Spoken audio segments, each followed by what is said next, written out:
So this is my story, and this is my song, praising my risen King and Savior all the day long. I trust in God, my Savior, the one who will never fail. He will never fail.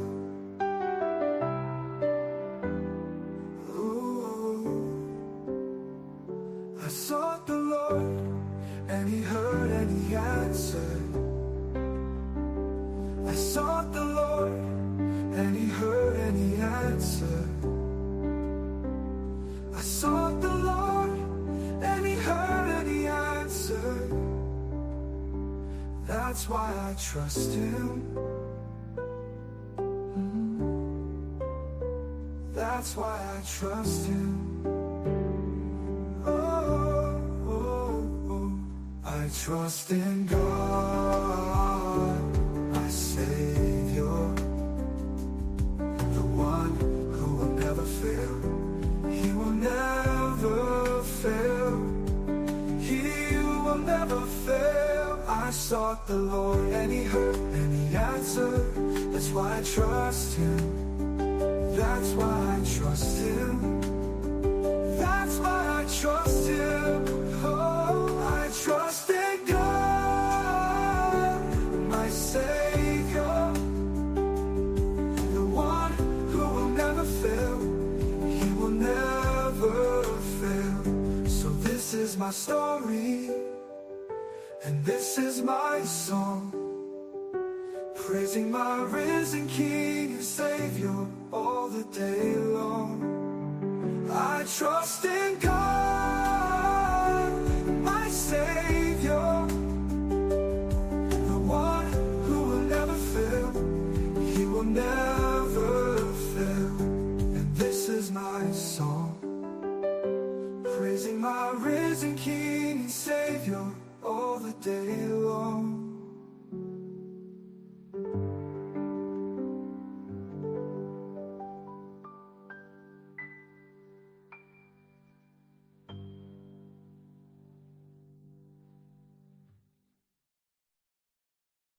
Perfect submission, all is at rest. I know the author of tomorrow has ordered my steps. So this is my story, and this is my song, praising my risen King and Savior all the day long. I trust in God, my Savior, the one who will never fail. He will never fail.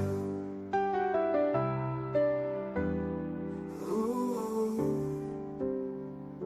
I sought the Lord, and He heard and He answered.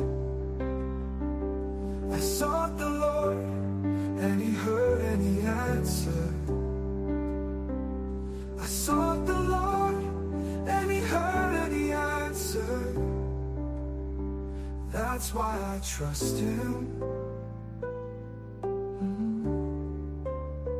That's why I trust Him.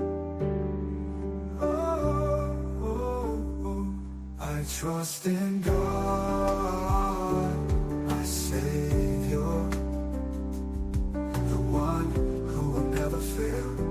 He will never fail. He will never fail. I sought the Lord, and He heard and He answered.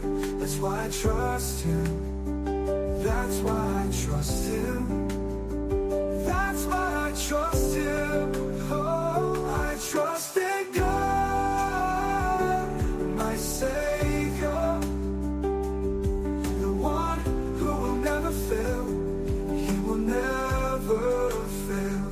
So this is my story, and this is my song, praising my risen King and Savior all the day long.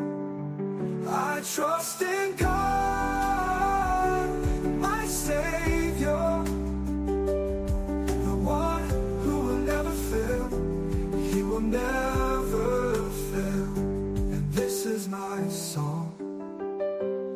praising my risen King and Savior all the day long.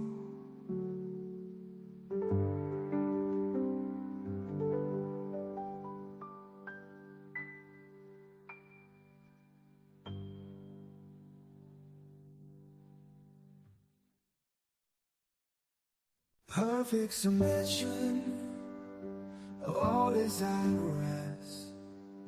I know the author of tomorrow has ordered my steps. So this is my story, and this is my song, praising my risen King and Savior all the day long. I trust in God, my Savior, the one who will never fail. He will never fail. Ooh. I sought the Lord, and He heard and He answered. I sought the Lord, and He heard and He answered. I sought the Lord, and He heard and He answered. That's why I trust Him. That's why I trust Him.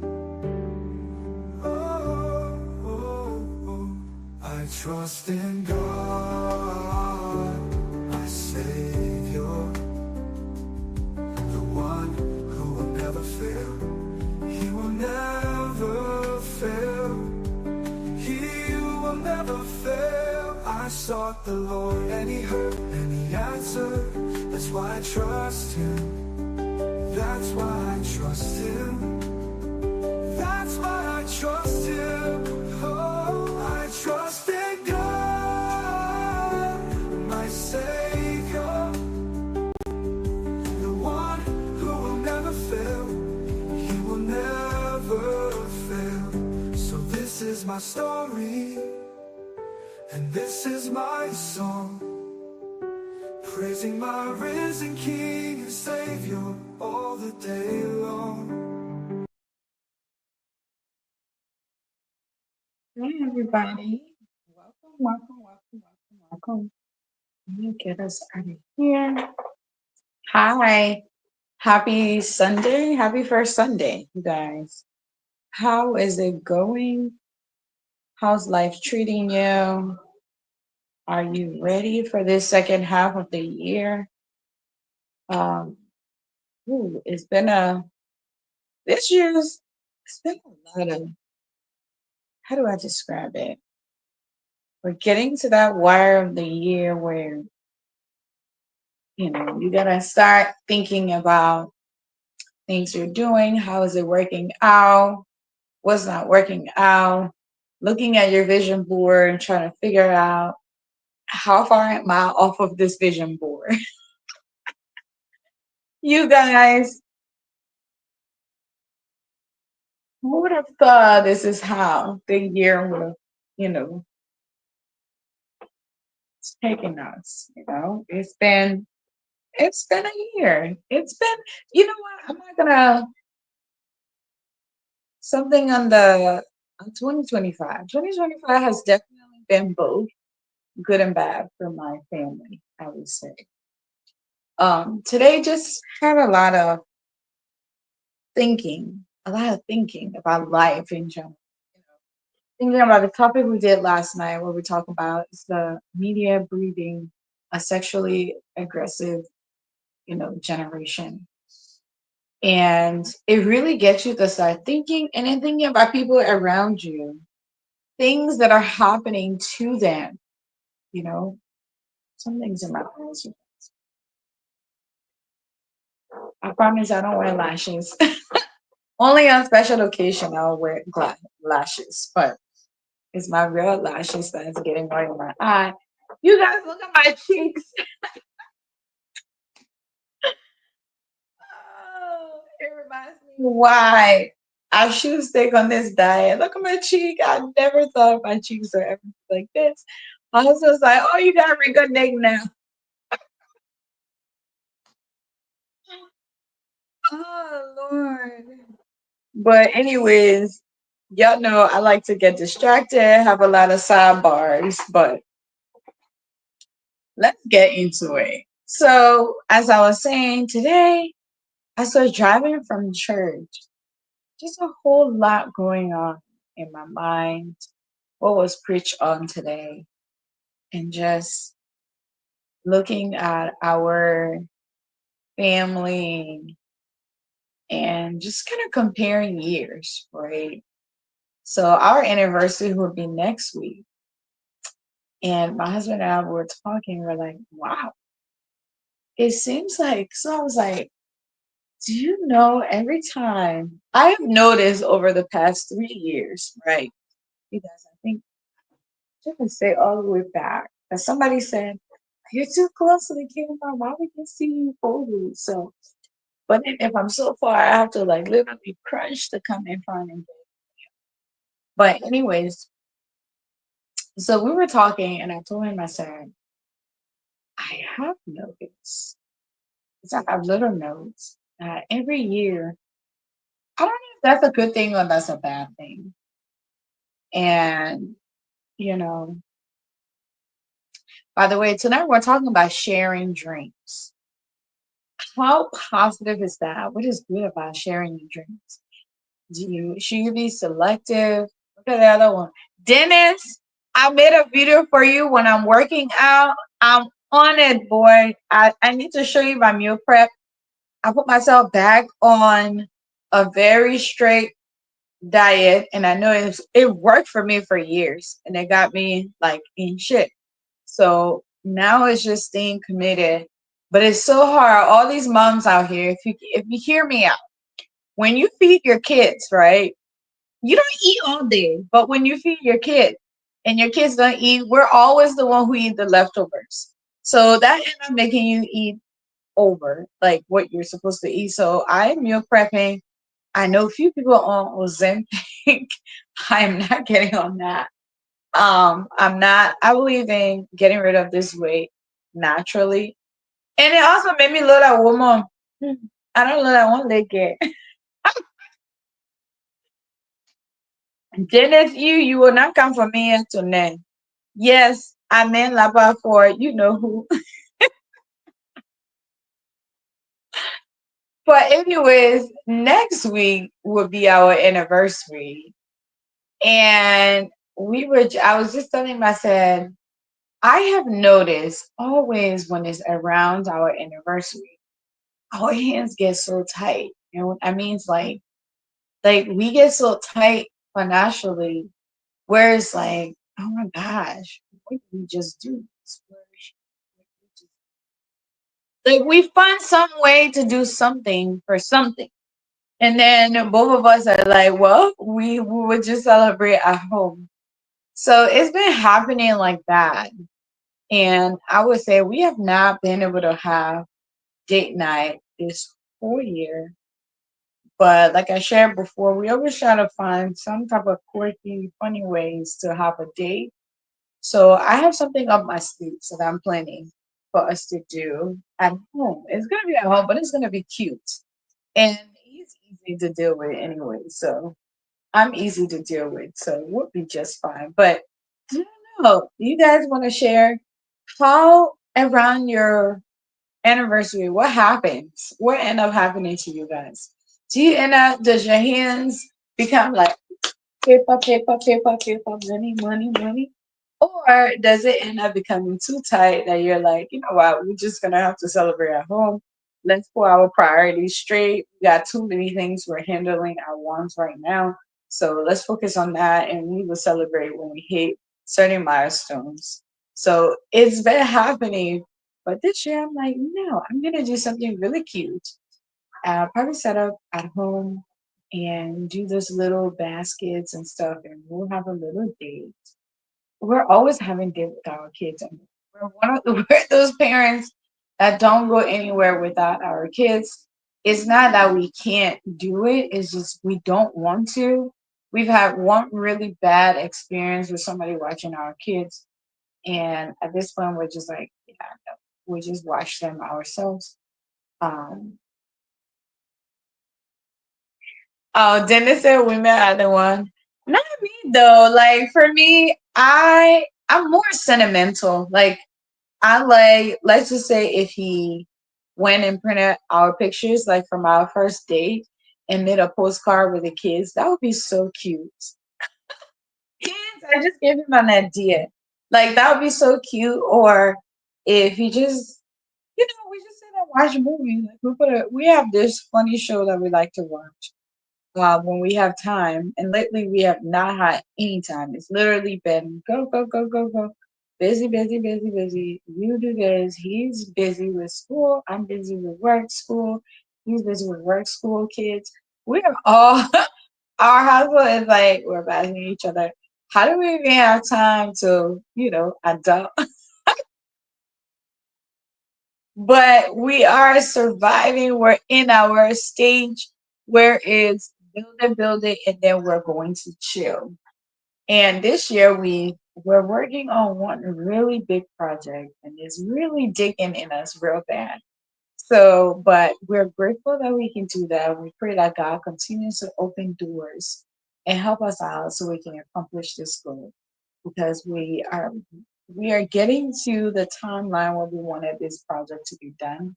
So hopefully this project needs to come through real. We got a few more months. So hopefully this will, carry up. But yeah, always around our anniversary, we're always digging and diving in so many things that we ended up not thinking about. Oh my gosh, we're having an anniversary. But this year, I'm gonna do something cute at home, just to kind of like celebrate, because it's rough out here. There's so many people who are not making it through the relationship, and you got to be grateful to God that you have someone that is not perfect. I don't want to paint a picture that's perfect. It's not perfect. Everybody, even if you live with your siblings, your parents, you're gonna have some type of misunderstanding. But how big is that misunderstanding? How can you work it out?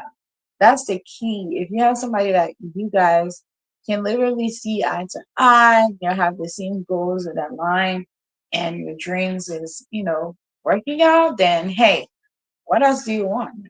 Fight and work it out. Like an older lady said once, she said, no, it's a guy.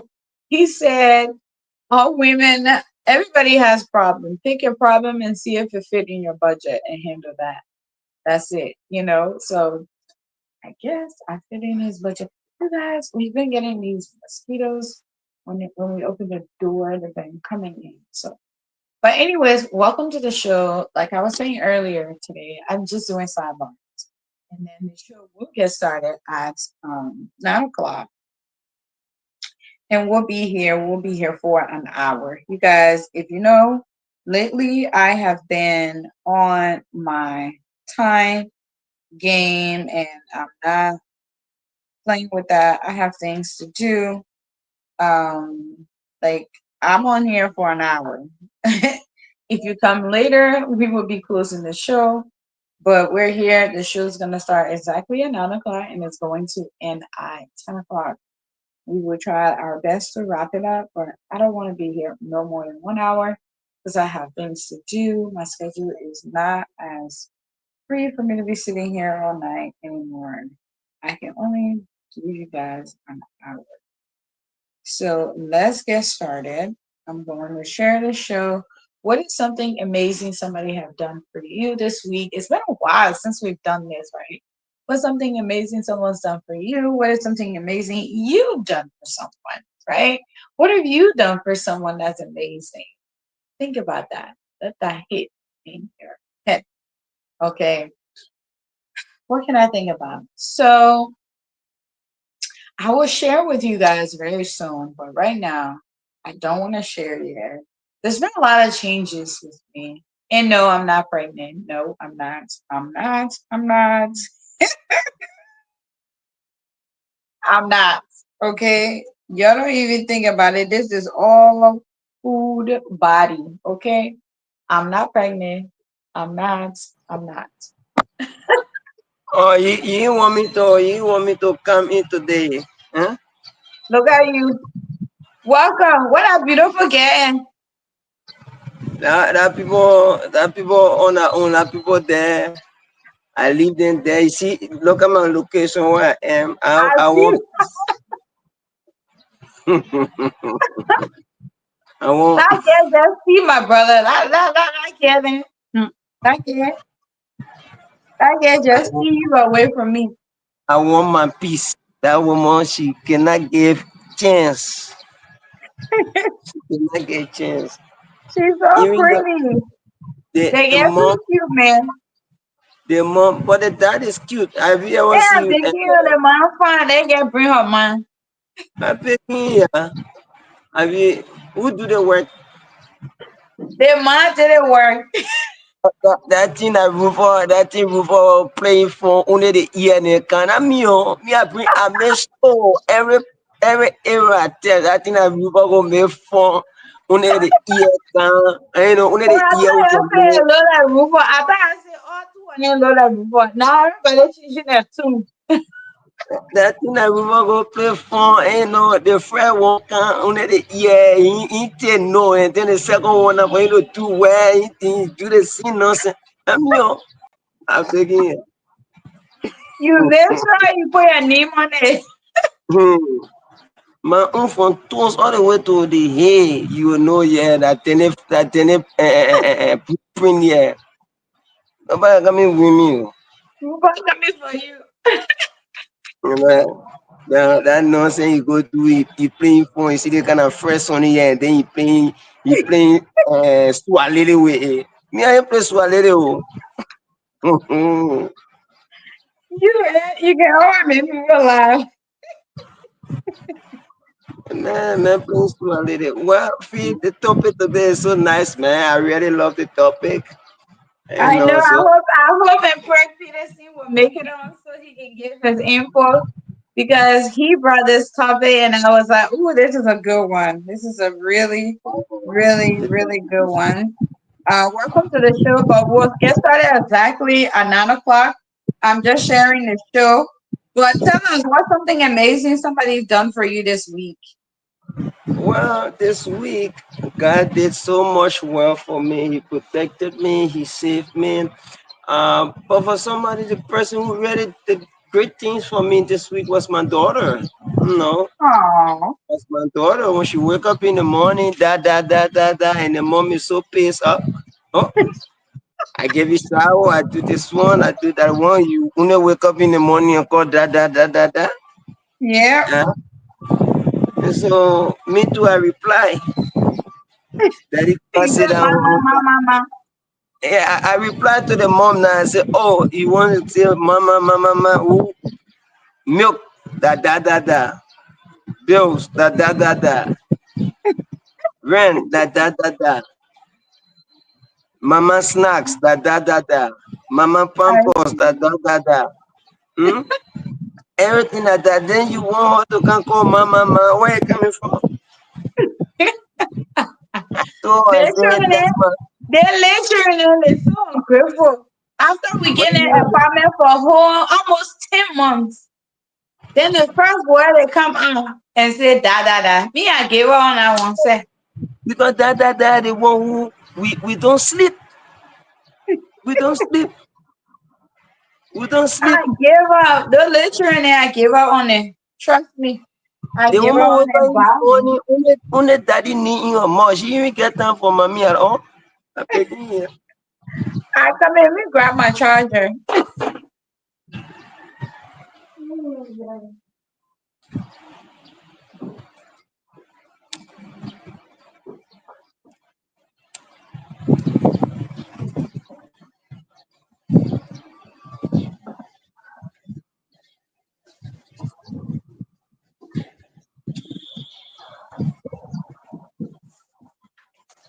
The girl said, da.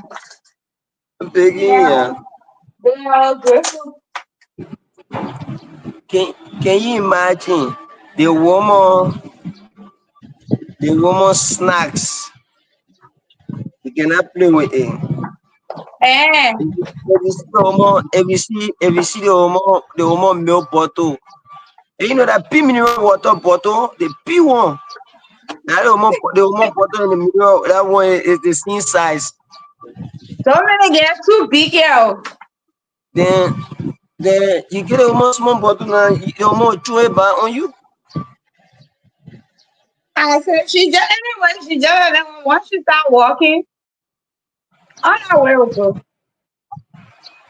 So I like it. Dude. she did so much for me this week. Make me happy. That's To good. avoid the stress and everything, but she makes me happy. She That's really makes good. me. That's good. Yeah. All right. Well, it's 9 o'clock, and let's just do our intro. Welcome everybody. Welcome to Let's Talk with Miss Fee. We've been MIA for we're on the hustle. We're looking for it. We're looking for it. Wow, my buying lost like it won't find. So we're looking for it. But you're welcome. 2025. We outside. It been busy. We been outside. But we're slowly gonna get back to the regular show. But y'all just bear with us. Tonight we're talking about sharing your dream. Like, what are the pros and cons of that? What's the good, the bad, the ugly, the everything? Right. There are certain dreams. It's not meant for everybody to hear, right? And tonight we're gonna look at a case study. Oh, where did mosquito come from? We're gonna look at a case study. Joseph. Everybody's familiar with that. We know what happened to Uncle Joe. Um, his dreams and all the things that came with it. Before we even get this show started, there's a lot of things been happening in Liberia. I don't know if you guys are familiar about a lady that went back home and she got killed, and that is being researched. And then also, I heard another story. A gentleman and his wife sent money to a family member to build him a house. He's been sending money. And then finally, the guy planned to go. This thing is happening in our community. This is happening in Liberia. And it's so nerve wracking to hear that this is happening in our country. It's it's one of the craziest, scariest things to ever think about, especially as a young adult in the diaspora. We're planning and thinking about possibly retiring back home, and then we're hearing all this. Like, it's very discouraging. But anyways, before we get into the show, I just wanted to share this. So the guy, his wife went back home. He's been sending money years upon years, and they were like, okay, it's time for us to let's see our investment, right? And when they got back home, the brother, this is a family member. That's why I said this is so scary. The brother told the wives and the husband, it's late. We can't go see the property right now. Tomorrow morning, we'll go look at it. And then before you know it, they went and hid all of the money. He went to bed in the morning. The wife and the husband didn't wake up, only to find them with foams in their mouth.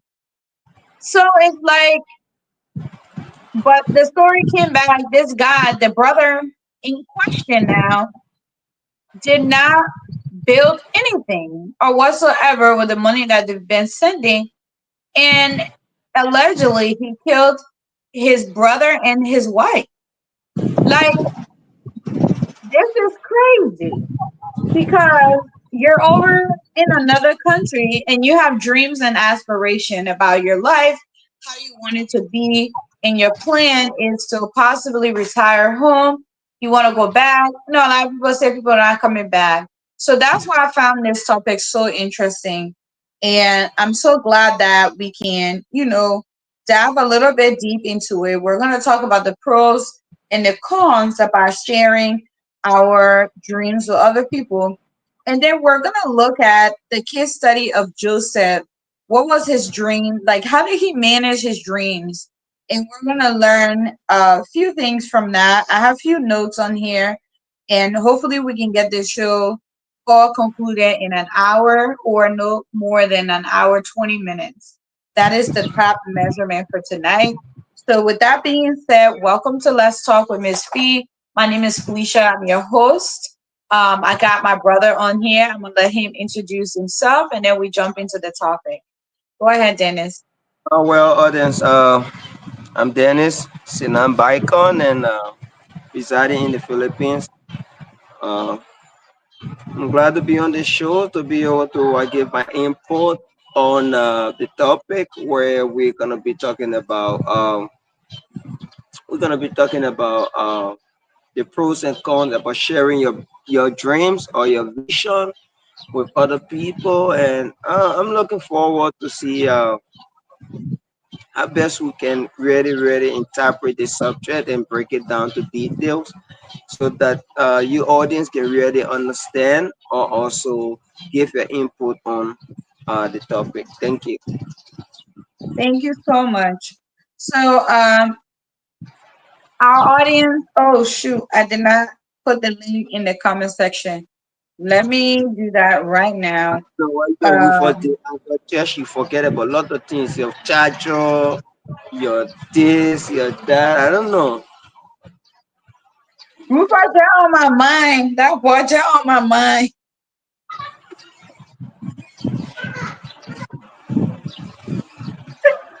Oh, God. I got me, Dennis. Dennis, I'm working out. Watch out. Very soon. You're talking about my old picture. Watch out. Very soon. I will get a real breaking hearts. Walaji. I'm coming for you. You're just wait. You're wait. I'm coming for you very soon. Yeah. Mm. I'm doing my meal prep. I'm doing everything. I'm coming for you. I'm coming for all the muscles back. The body's about to be body in again. And Mm. you're in trouble. The future have been slacking. So my job won't getting busy.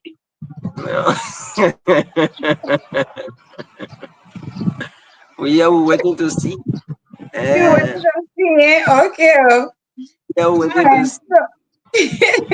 So Eh, let's introduce this topic. So let I think it's better to start with what dreams are like. Let's define what dreams is, right? What is a dream?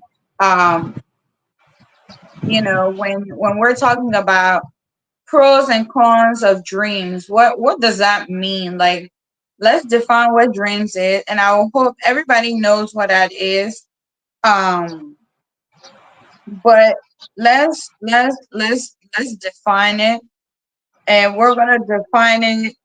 They have a definition in the Bible, and we have like the regular definitions from scholars and stuff like that.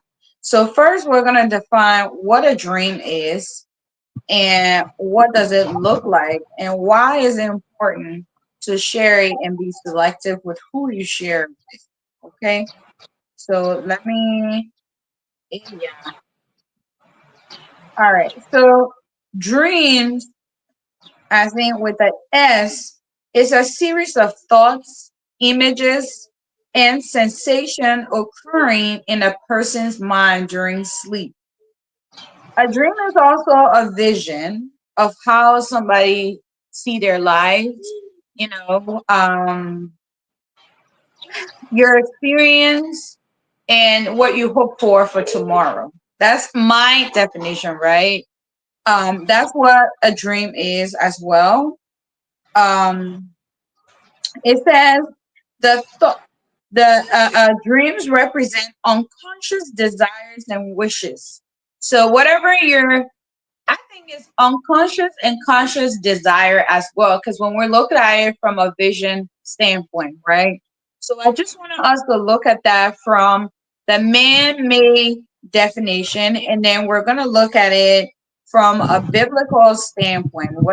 What a dream is, right? It said in the Bible, dreams are frequently represented as a form of defined communication with God or his angel appearing in a dream to convey messages, warnings, or instructions. So Dreams are in my interpretation, based on this definition, dreams are kind of like our indirect communication with God and His angels and the messages He has for us.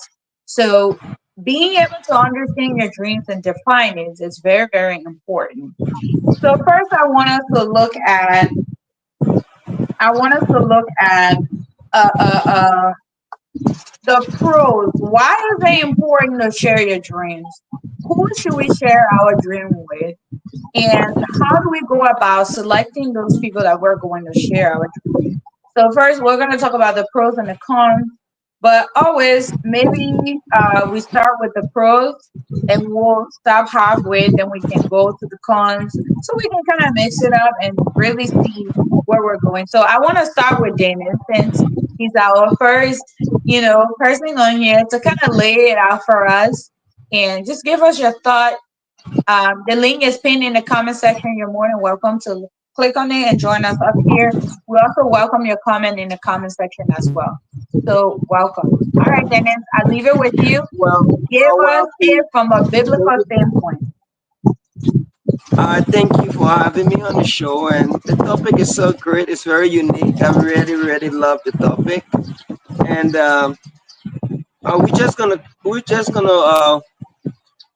we're gonna look at the positive standpoint of why should we share our dream, who should we share our dreams to, and then how can we go about selecting those people to share our dreams. Firstly, um, why we need to share our dreams is because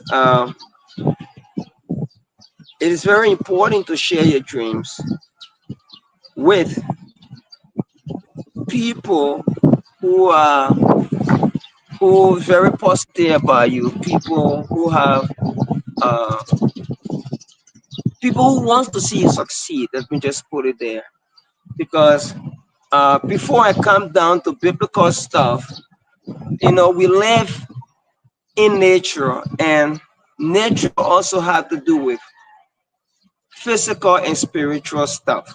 All right, so here we go. You see, for everything that must happen in the physical should happen in the spiritual before it comes to the physical. So dreams is revealing, for example, where you sleep, because I want to just separate this. Some people just sit down and think, oh, I want to be a pilot. That's also a dream. But when it comes to the spiritual aspect where we encounter God in our sleep that give a direct message, or show us something in our dreams, it is very important that we should share with people, with positive people, because nature have two different vibes. Okay, there are some people when you share your dreams with them, because, oh yes, I dream I'm gonna be a president, for example, or I dream I'm gonna, in my dream I see myself earning, becoming this kind of person. There are some people who don't want to see you succeed, all right, and there are people who wants to see you succeed, and not everybody you share your dream with.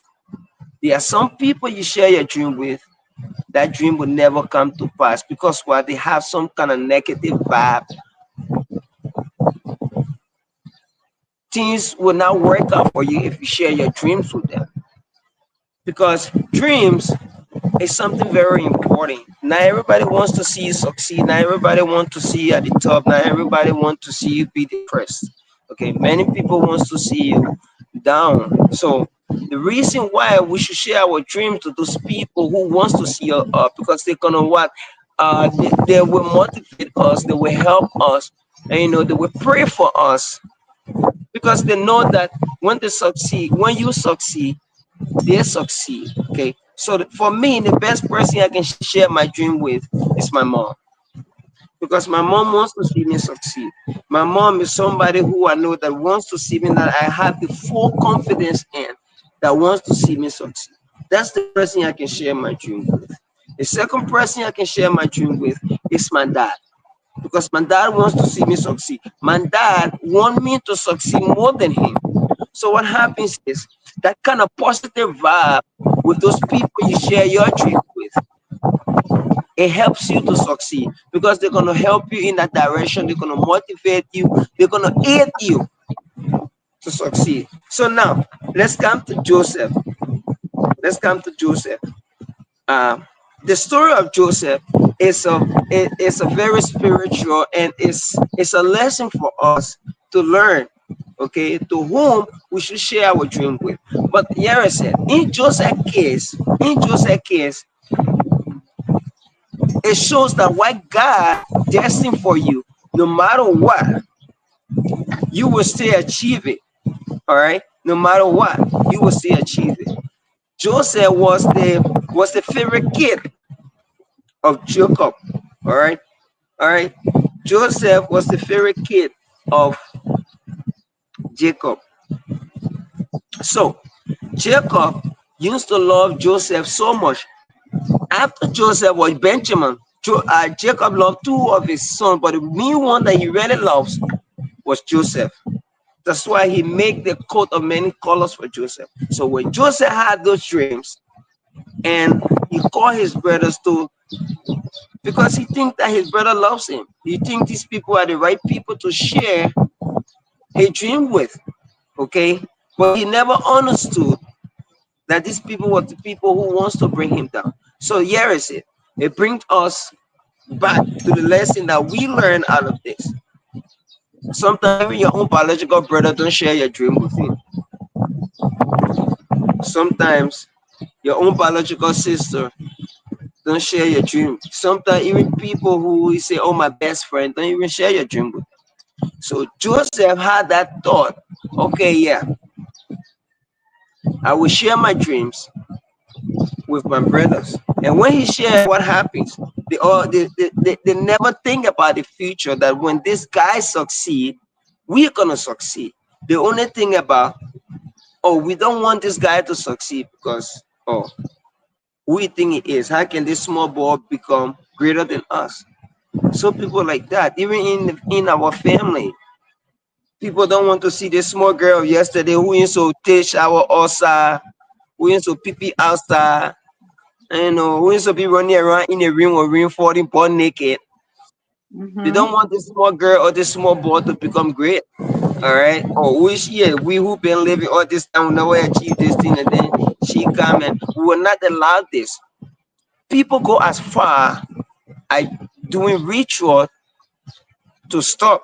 Okay. I gonna share example of myself. My first girlfriend that I had, a Filipina. Don't We get in discuss, trouble yeah, yet. we discuss stuff. You know, I always like to share personal stuff. We discuss stuff, and you know, oh, this is what I want in 5 years. This is what we're supposed to be. I'm gonna be like this in 5 years. I'm working towards it. Do you know what this freaking girl did? This guy went to a soothsayer or magician to check my life in the future. What? Yeah, Really? How did you find out? instant do that. How did I find out? I found out through conversation. Oh, I went to check your life and we didn't see anything. I said, but you will not see anything. You're not God. You don't exactly. The person who created me, you don't even know where I come from. You cannot see anything. But just so people in our family, people who even closer to us, does those things just to see and track you down. You get it? So but yeah, I said the good things in sharing your dreams with people. Just share your dream with people who are positive, who you feel that with me. Oh yes, this person is positive. You feel that. You have to feel it. And you understand? You have to feel it that okay, yes. So for me, the only two people that I can share my dream with, that I know I cannot even share my dream with my brother, my sister, or anyone. The only two people I can share my stuff with is my mom and dad. Because that's the two people that I understand that want to see me succeed. So that's the positive things in sharing your dream with those people. And how can you share your dreams? You just have to be bold about it. You know, you have to be bold about it. You have to be honest about what you dream of, or what you, or who you want to become. You share it with those people and give them details on it. You know, You just be honest with it, and with that, with the right people, they're gonna help you and show you the right way to go about your dreams. So for Joseph, he was kind of bad lucky, but I think what happened was with Joseph, it was part of God's plan for him. And it was part of God's plan so that Hmm. he can really know who loves him and who don't love him. Sometimes it happens. So that's the positive thing about it. Sometimes, in this case, sometimes you have to also share your dream with the devil to intimidate them. Because sharing your dream with the devil intimidate the devil to so this guy has the balls to share what he wants to do with me.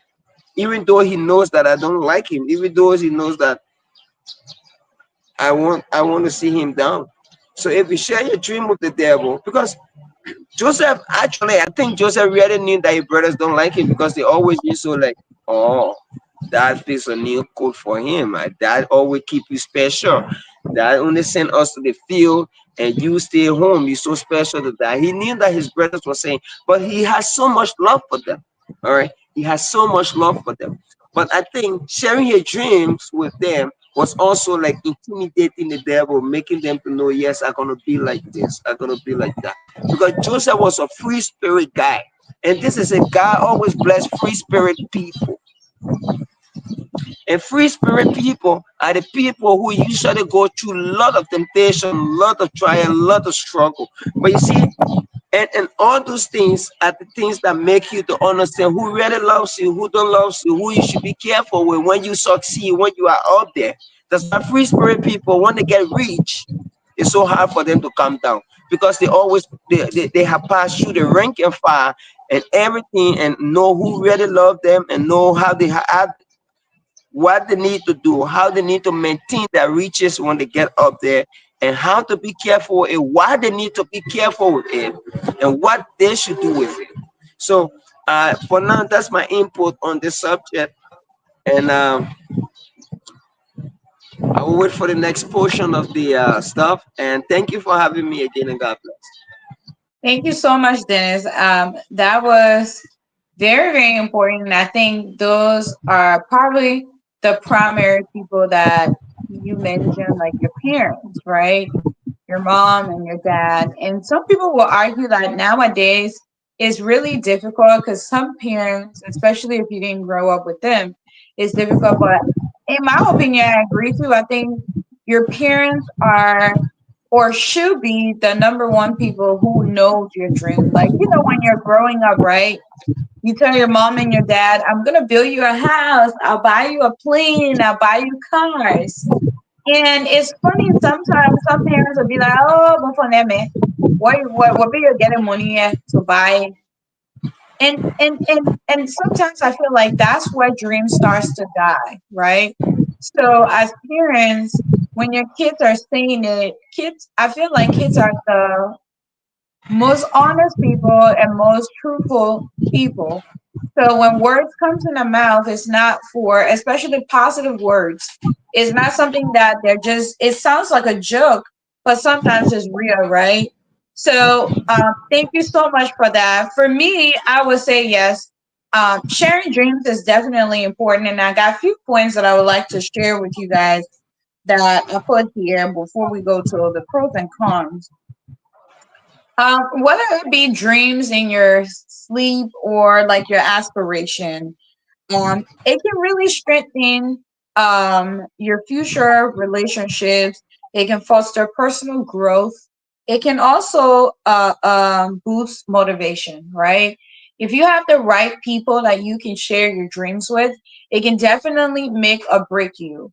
And if you don't have self motivation and you need that extra push, just having the right individual is very, very important in order to share your dreams and aspiration with those people. Something you and as we said before, dreams can either be in your sleep or the one that you envision your life to be. And having someone in your corner to share is very, very important. It's important to choose supportive and trustworthy individuals. When you're deciding who you want to share your dreams with, the number one thing that I would say is pray for discernment. because not everybody that comes around you means well, right? Like Dennis just stated in his statement, you got to be careful who you're sharing these to. Because, like I said, it can make or break you, especially if you're someone who rely on outside import and support from outside people. It's very, very important for you to get those supportive individuals that are in your life. They're trustworthy individual to share with, those who offer constructive feedbacks, not someone who's going to stroke your egos, right? Someone who's more realistic. Like I think I shared on here before. There was a young lady that I went to school with, and I remember my freshman year, I saw how her grades she was bringing in and things like that. But when we went out and people ask her like, "What are you guys studying?" She always says she wants to be a brain surgeon. Not that I didn't believe she could do it, but the way in which she carried herself and the grades she was making and how the amount of effort she was putting in her lessons, it didn't resonate with me that I didn't tell her, I didn't verbalize to tell her, "Hey, you're not going to be able to do that based on what you're doing," or "Don't you think you want to do this?" But make sure your dreams are realistic, especially the aspiration side of it. When you have a dreams, you want to pray about it and you want to make sure you have those supportive people who can give you constructive feedbacks, that you're not always feeling like, "Oh, well, they don't trust me," but someone that you trust, that when you tell them, they will give you their honest opinion. I think that's very key. Also, those who are encouraging rather than critic, crit, criticizing and being dismissal. So instead of somebody who fully are giving you their ears and listening and saying, "Okay, what is the dreams?" Someone who's going to sit with you and say, "Okay, let's pray about it. Let's see, what is this dream about?" If it's someone who understands dreams and know how to interpret it, the first thing they should be able to tell you, "Well, did you pray about it? How do you feel about these streams?" Get your feedback first. So getting the right people is the key.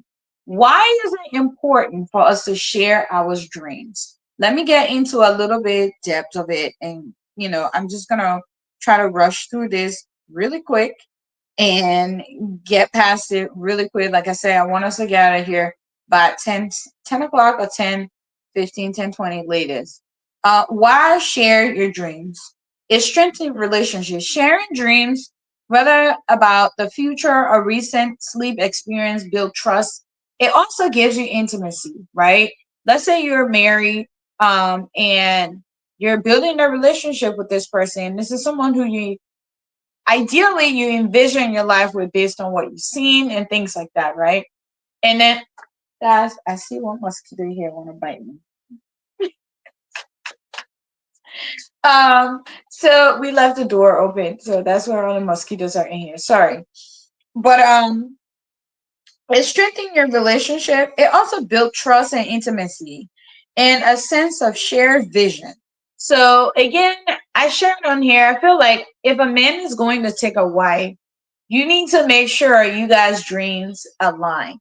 And of course, as a Christian woman, who has I would say 85% of my value systems are conservative. I believe that a man should have a vision and should have, you know, understand his role as a man and in order to lead our family and guide us. So a man needs to have a vision and understand, where do you see this family? And if that person don't have a vision, why are you even agreeing to be in partnership with them to guide you through life, or to be a support system of that vision, whatever it is, whatever it looks like, right? So you need to be able to share those dreams with people who actually understand what it means to have a dream. Because some people are just living in emotion, right? And if you tell them, "Oh, whatever," it's just and they'll be so dismissal. But if you have somebody who you can share your dreams with, who understands it and can totally vision it and see it in real lives, and it's almost like they're living it, then you're one blessed person in the world that find somebody who can help them. So that's why it's very, very important. It also create a vulnerability and create deeper connections with people. And this deeper connection, the intimacy level, I'm talking about relationship wise, because we always talk about relationship on here. So we'll always try to tie it to that. Okay. So it helps you boost your relationship. You build some type of intimacy, and now you can strongly build your relationship. Also, why is it important to discuss or share your dreams? It boosts motivation and commitment. So if I'm going to share my dreams with you, you guys, I don't know why we left the door open. If I can share my dreams with you, you are able to motivate me on whatever it is I'm visioning myself. Let's just say I see myself doing things like I share in the beginning of this live, right? The show. I stated that possibly my goal is to not just live in the diaspora forever, right? I would love to retire somewhere else in my country where I can actually enjoy life later on. So right now I'm in the season of working and plotting and just doing things that I can to prepare myself for that day when it comes. But along the way, I'm enjoying because tomorrow is never promised, right? So if you don't have that person that you can go to and share those dreams with, it becomes a huge problem for you. So it helps you with motivations. It also provides support and feedback, right? Let's say I had a dream and like if we're gonna go to Joseph just real quick, right? Joseph had a dream that he was gonna be this mighty man and he was gonna rule the nations. He was gonna be powerful, but then he told these people that you don't know how to feel about you. And that's something that me and my husband talk about all the time. How crazy it is. Could you just imagine you're sitting in front of somebody who's about to kill you, but you're pouring out your heart and telling everything to them because you can't really see in their heart what plans they have for you. All you think like whatever is on the surface, it looks like it, that's your judgment. So I think it's very, very important for you to pray for discernment spirit, that God should give you wisdom enough to understand who is for you and who's not for you. So that's why I would say those are the positive part of sharing your dream. It also enhances empathy and understanding, right? Discussing dream can increase empathy and understanding, both for yourself and the person you're sharing these dreams with, right? Whether it be in your sleep, let's just say I had a dream. Like, let me not even talk about me. Martin Luther King, why you and I, Junior, right? Why you and I are sitting here and we're able to speak and live in a country that feels almost like this is my birth country, right? It's because somebody had a greater dreams. And his dreams was to share that. It didn't matter who heard it or who didn't hear, who cared, who didn't care. But that dreams were bigger than itself. And he needed the entire nation, the entire world to understand that these dreams he had, it was a vision he had himself. And then also it came as an image into his dreams. So he has bigger dreams and aspiration for us. And today you and I can sit here and enjoy the dream that somebody else had for us. It's kind of like being a parent, right? You have dreams and aspiration for your children, but God has a greater plan for your children. And your children are going to grow up to understand life and start to have their dreams. So the dreams that you have is what you try to align for them and the lives you create for them so that way that dreams can be fulfilled. But if they don't understand that dreams that you have and you didn't reveal it to them, you didn't explain it to them, you're just like, well, that's the dream I have. You'll do it. Go and do it. And now it creates an atmosphere where when you're no longer here, your entire legacy died because that doesn't align with what their purpose is.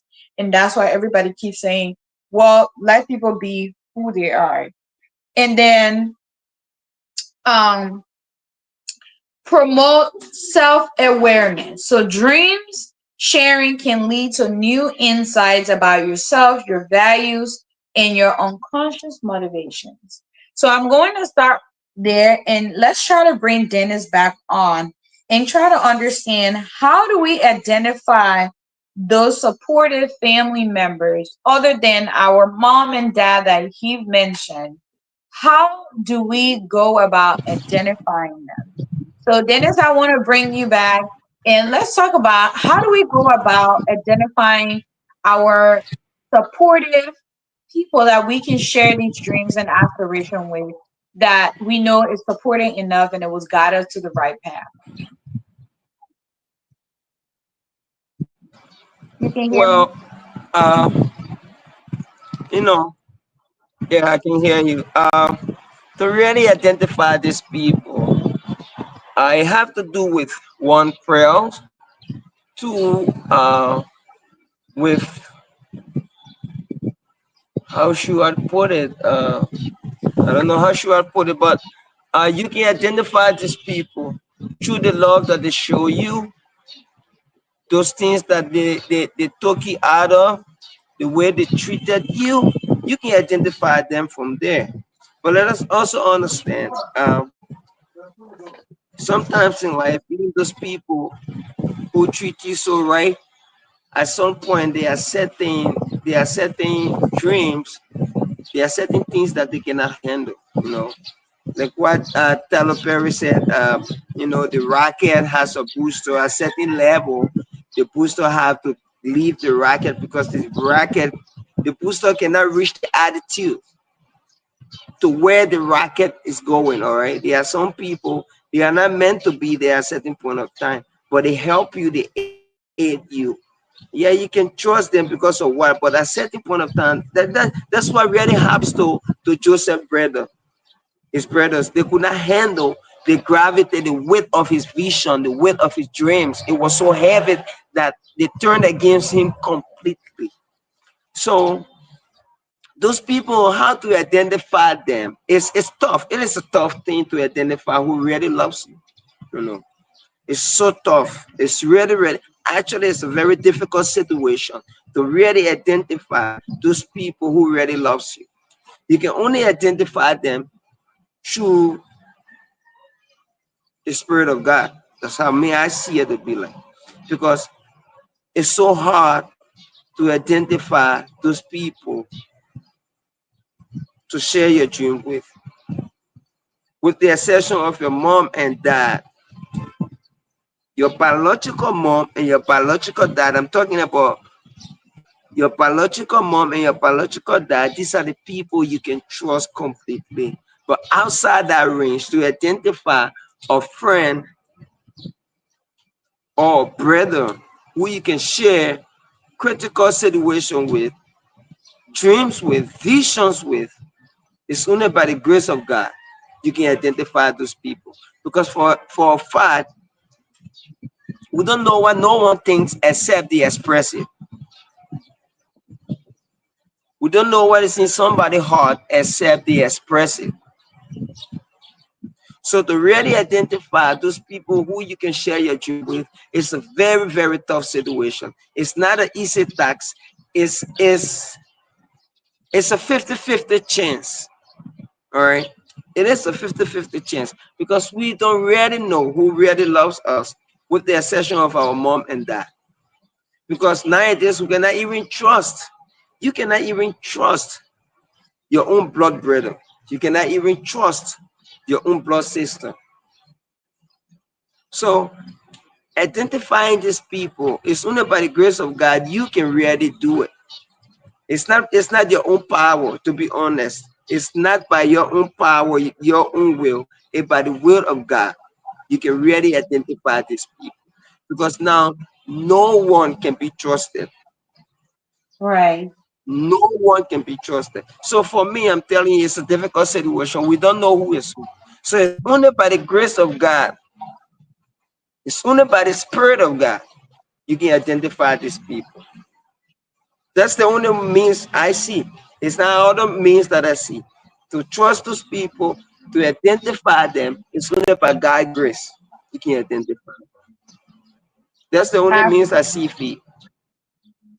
You're right. I mean, it's so, we live in such a, I don't even know how to describe the world that we're in, right? And it's just like your own family member, like people you will believe that you trust. The only person that honestly you can say, well, that's the only people you really trust is your mom and your dad because they brought you to this world. And as I'm hearing too, that's going around to where parents as well are ill treating children. So it's like what kind of world are we living in? Like you can't really identify who's really in your corners. You're looking at someone, they're talking to you, they say they care, and you see it, like, but tomorrow you come back and it's something absolutely different. So I absolutely agree with you. Prayer is your number one thing. You need to pray. You need to ask God for a discerning spirit, because that's the only thing that's going to help you. You cannot rely on, it's not the time to sleep. It's time for you to be very, very alert.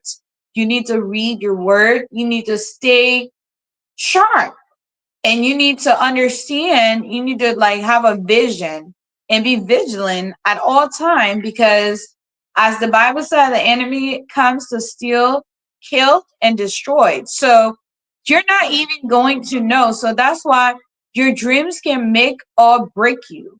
And if you don't have the vision and understanding of how to run your life and ask God to guide you through that, in every dreams you have, it's not everyone you share with, then I don't know. Because you could be walking into your own trap, like the way Joseph experienced it, right? So some other physical way that you could look, even though it's difficult, you can look for trust and reciprocity, right? How is this person reciprocating what you're giving into this relationship, right? Or how you're sharing, right? Avoid negative influence. There's so many people who's ready to tell you, nope, that's not going to work. This is what it is. And if you believe and you're convicted within yourself and understand that this vision is what your life is intended for and you're convicted, then yeah, do it. And most of the time, I feel like God gives us this sixth sense, right? I call it the intuition. There is this sixth sense that something just don't seem right and something seem wrong. And for me, that always helped me out. No matter where or what I've been through in my life, anywhere I enter, where as long my instinct doesn't tell me that I can do it, I'll just ignore it. Like, I don't know, I can spot BS from a long distance. So if I look at it, I'm like, I'm not moved by that. I'm not even gonna give it audience. Then you don't. So you need to figure out about yourself. And 9 times out of 10, I've always been correct with that. So whenever I get a hunch, I said, ignore that. Don't pay attention to it. I just ignored it and keep it moving. So you need to understand yourself. You need to build that relationship with yourself and understand yourself in order for somebody else to understand you. So consider your audience, right? In the job places, when I'm giving my little speech to my team, is like try to tell them, know your audience, know who you're speaking to, know who's around you, know who's for you. Not everybody come and smile in your face. Oh, you're the best manager. Oh, you're the best director. They're not there for you. There's always someone who's there as the distracting piece, and they're there to come there to do whatever. So you need to understand what that means. And like I said, this is not the time for you to play small. You need to really pay attention and be in you need to be intentional about things and who you talk to and who you're selecting. It's not everybody who's in your, and like I said, your intuition, which is trusting in your gut, knowing what it is you're supposed to do, right? So we talk about all the pros and all of that. And let's talk about seeking interpretation. Sharing dreams, especially if they are symbolic or difficult to understand, can lead to valuable insights and interpretation. And building relationship and trust, we already talked about that. Encouraging and supportive. So let's talk about the cons of, oh, we lost Dennis over there. I hope he can come back. Let's talk about the cons now that we've covered the pros. You guys, I'm really trying to hit the time here. If you have any comments, things you want to put in the comment section, you're more than welcome to share your thoughts on this topic in there. You can also join us through the link, but we're going to be out of here exactly by 9. Let's just say 9:20 is the latest I want to be on here, because I have a lot to go take care of these days, you guys. I am running on time. So, cons of explaining your dreams. There are pros to it, right? We talk about having supportive team members, supportive family members, following your guts, and just seeking out, support system and motivation, right? Now, the opposite of that, of getting that, is now, Dennis, we're going to cover the cons. We talk about the pros. Now we're going to talk about the cons of sharing your dreams, the negative things that comes with it. And I think we talk a little bit about it is jealousy and resentment, right? We see that as Joseph went through that. So it said, as demonstrated in Joseph's kids, sharing dreams that suggest a future position of authority or favor can provoke jealousy and resentment from others, particularly your siblings, right? So if you have a sibling that is not there to cheer you on, if you have people that don't want to see you win, and you share your dreams, and you're telling them, well, one day you guys are all going to bow down to me. One day Felicia's going to be the president. One day Felicia's going to be so rich, and you're going to have to come to her to get money. And they're looking at you like, yeah, right. Look at you. How are you going to get there? Right? So sharing that, being careful with that, that's some of the negative that can come with it. So you need to be ready that not everybody is going to take your dreams in a way that is supposed to go. Right, Dennis?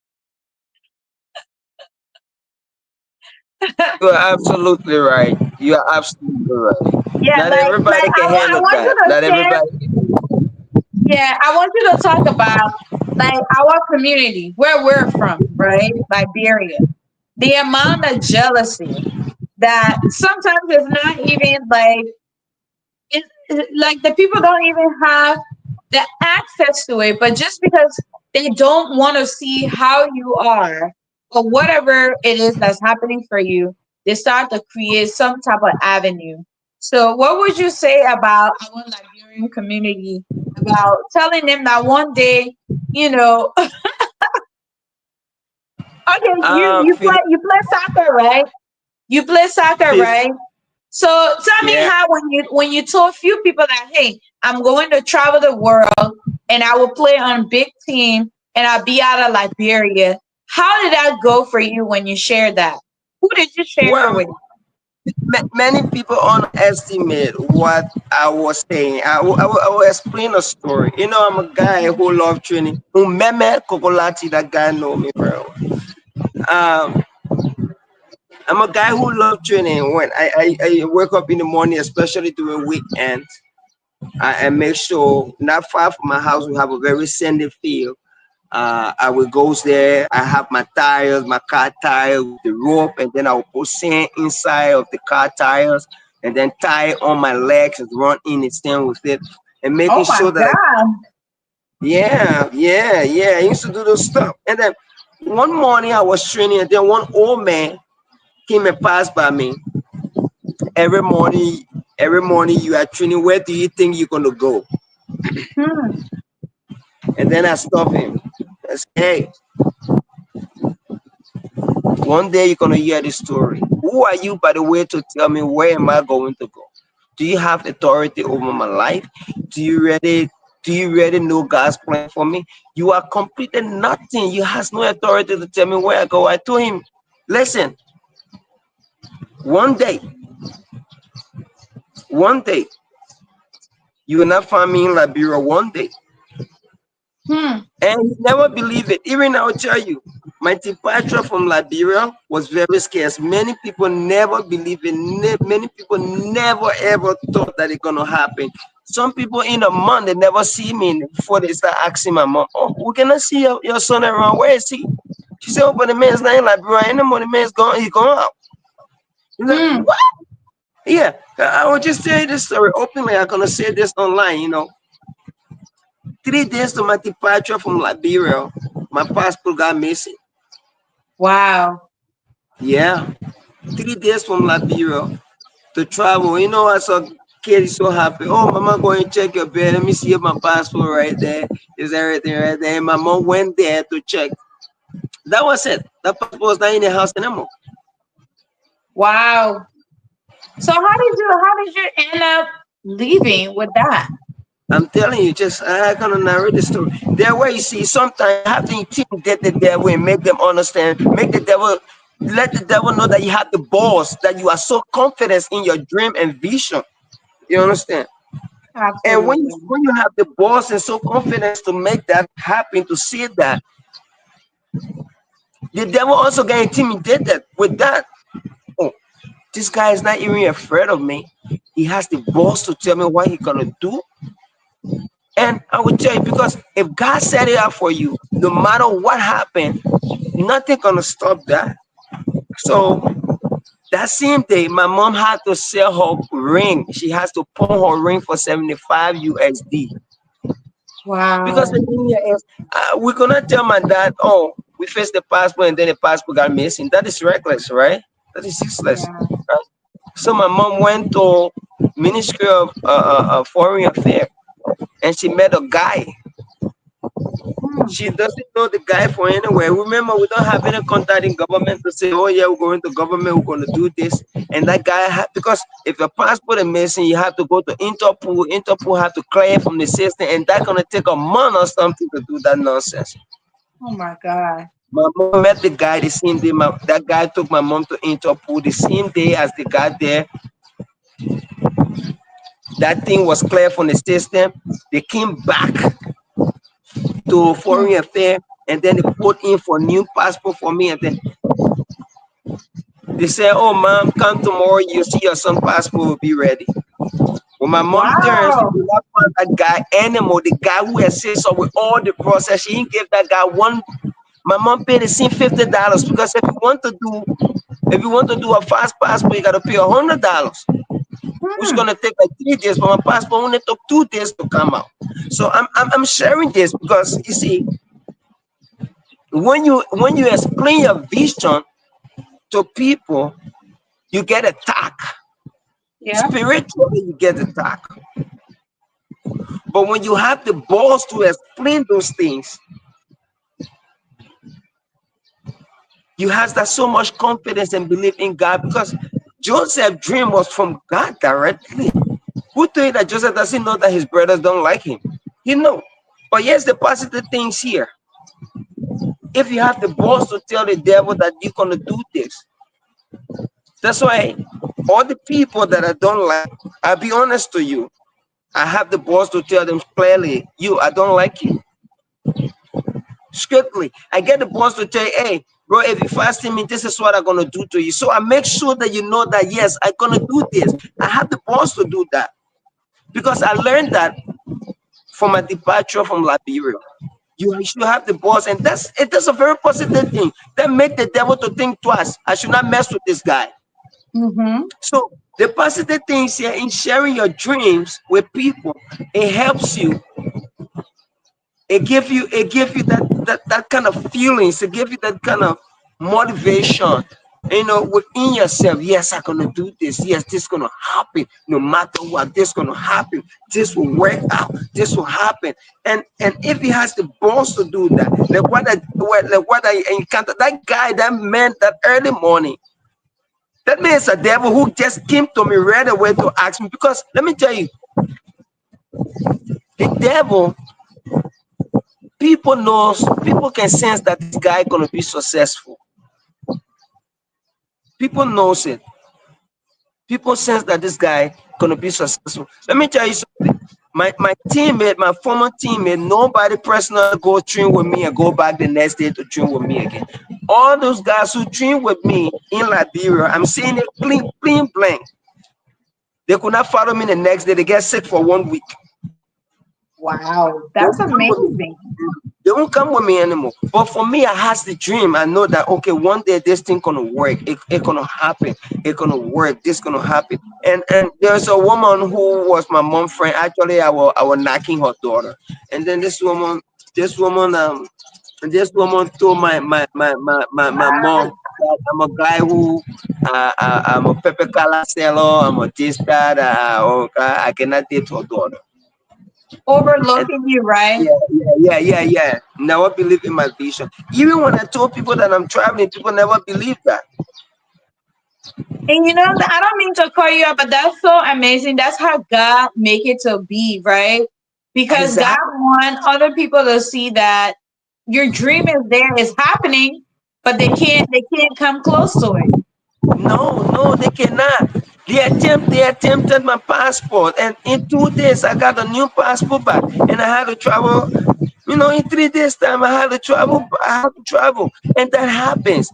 It was so much. It was so much. And even when I got to Ghana, the first team I started playing for, you know, the Ghanaians, they are kind of, they love themselves. They don't want anybody to stop. I told the other guy, say, oh, you have this height and this height. You say you want to be a defender. While the defender was there, very taller than me, I said, this guy, I would take his win from him.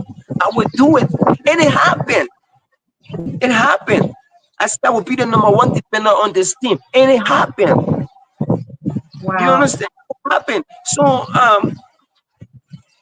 for me, I'm the guy I always challenge my enemy. I'm the guy I always challenge I always intimidate them with my words because I believe in God.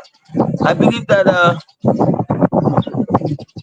okay, thank God you sitting down right and then making little cash. And, you know, and God make it possible. And God make it possible. You see, so what Joseph did, let's go back to Joseph. What Joseph did, Joseph make his enemy to know that this gonna happen. He makes them aware that this gonna happen. So they were fully aware that this gonna happen. So what they did, and everything that they did to him was part of the journey Right. to mold him. It was part of the journey to mold him, to help him, to prepare him for the For task what to ahead. come.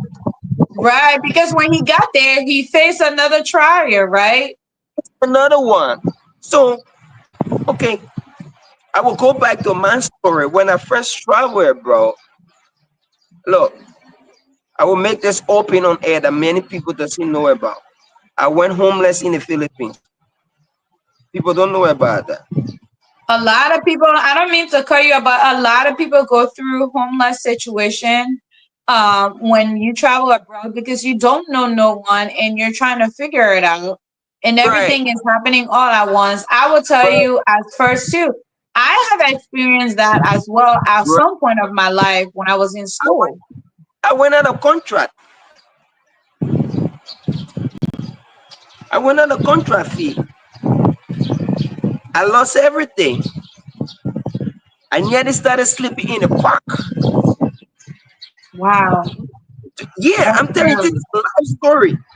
My own Liberian brothers where I used to rent, I never even had the money anymore to pay my bills and stuff. The guy told the landlord if the guy don't want to pay a bill, put him outside. Hmm. I started sleeping in the park. I Oh no, we lose you there. something where everything went dark. All my little savings, everything was gone. I went homeless. But you see, when God has something for you, no matter what, Yeah. you're gonna achieve it. No matter what, you're gonna achieve it. Even to eat food was so hard. Even to eat. If I have like 25 pesos, which let's just say like 25 Liberian dollars, I think I have so much money. Wow. I think that I have so much money. I'm telling you, this is a clear situation. I'm explaining like this. So, but all those things prepare me for something bigger. So Joseph, everything that Joseph has explained his dream to people, and not even outside of his own blood, and they plotted against him, and they saw him, and then when they saw him, and then those people who they saw him to took him to Egypt, and then saw him to Potiphar, and he was just common cleaner in the house. After that, he got elevated to the head cleaner in the house, and then with that, Potiphar's wife wanted to sleep with him, and based on his love for God and his commitment to God and who he was, he never do it. He never committed to that. He was thrown in jail. But Hmm. whatever the situation, look, when God has something for you, no matter who you explain it to, it's gonna work. That's what I believe as well. It's gonna work. It's gonna work. No matter what, it's gonna work. It's so good. But the terrible thing in story is the terrible part of it is you really gonna struggle when you explain your dreams to bad people. You really gonna struggle. You Absolutely. really gonna struggle because the negative vibe, the bad spirit is there. They don't want to see you succeed. They will do so many things to get you down, like what the brothers of Joseph did. Right. Right. So Wow, Dennis. the Wow. difficult thing, you will really struggle. I really struggle. I really struggle until I lately somebody told me, but don't you know that people are fighting you back home on a spiritual realm? People are really fighting you back home. They don't want you to succeed. I said, no, I don't know. They said, yes, they are doing it. This is Asia. Asia, they have so many things more than even Africa. I will tell you something straight. So people are ready, but what is really helping you is your prayer. Is you have to keep prayerful. That's why I will tell you, Fee, 3 a.m. I'm up. I have prayer in the morning. 3 a.m. I wake up. I go at the top of this building. I go at the top of this building. I have my prayer 3 a.m. 3 to Wow. 4 or 5 a.m. because I should not mix with this because people knows. Let me tell you strongly, people go in the spiritual world to assess your dreams, to assess your vision, to know if you're gonna be great or not. They're gonna come after you. That's reality. Absolutely. And you So know how what? am You I know what? going to You know what? I like the fact that you say your ex, when they went to go see. Sometimes I think people don't understand when I say, oh, I didn't find anything. That's because God didn't want you to see anything, right? right?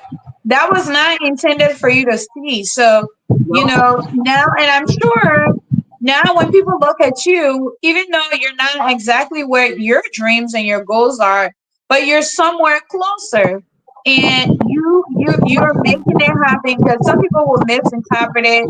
They will try to tell you something else. They'll try to discourage you. No, that's not it. You need to go back home.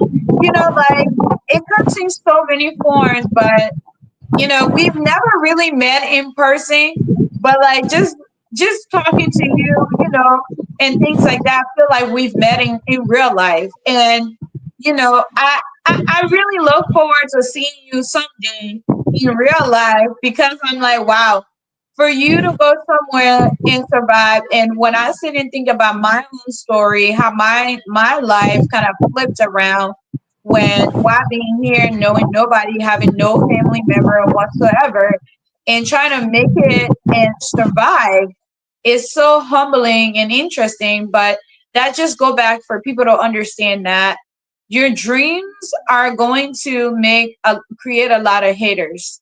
Just put in plain language that people can understand. There will be certain things you're saying, and people are not understanding the words that are coming out of your mouth. They'll be looking at you like overlooking at you, telling you things, but you need to make sure you understand your dreams. You know the task ahead, and you're preparing for that, and you're ready to go award for every little ounce of whatsoever strength you have to put in because it's going to take work, it's going to take time, it's going to take a lot of planning, understanding yourself, understanding the greater purpose of what God has for you. So that's why it's very, very important for you to understand why your dreams are important. And some of the cons that we're discussing that Dennis already went through, for the sake of time, we're going to try to go through this really quickly is one, we talk about jealousies, right? Resentment. And Dennis just gave us a plain understanding of that. There will be people doubting you, discouraging you. Dennis already gave us everything. They'll try to dismiss you. They'll tell you, no, that's not right. That's not it. They will misinterpret your dreams for yourself, right? They'll try to tell you what your dreams is when you understand what your dreams is for your life, right? And what God had already revealed to you, they try to push you in another direction. And that's why it's important to be very careful who you're telling your dreams and aspiration to. Okay. Premature disclosures of plan. So not oversharing. Don't say too much to people that don't matter.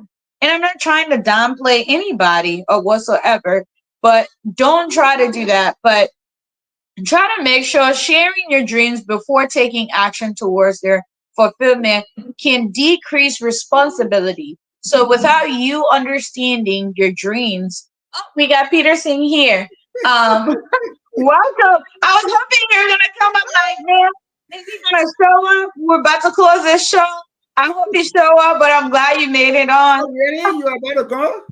Yeah, I got so many papers to do. Peterson just right there. Peterson right there. Infinity taking a solid hand, you know.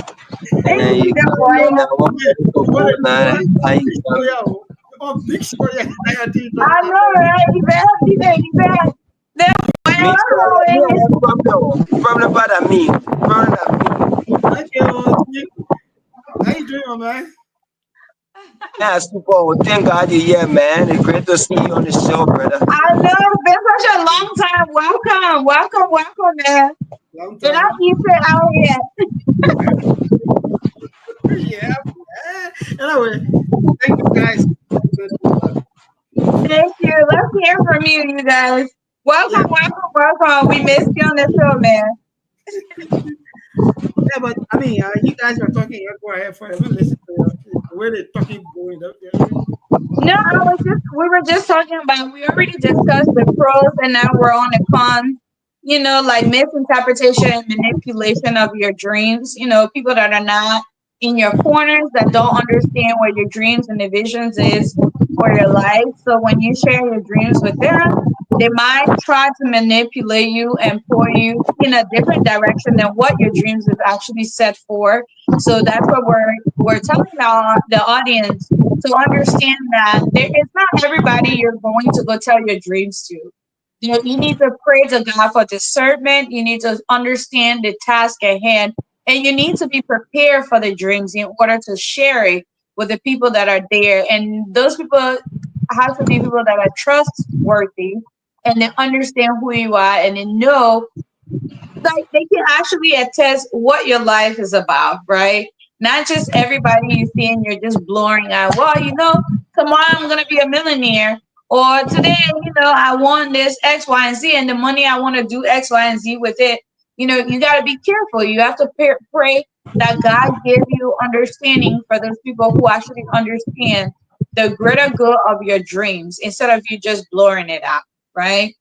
And then we're about to talk about lessons from Joseph. So Joseph's initial experience of sharing his dream with his brothers illustrates the potential for negative consequences, right?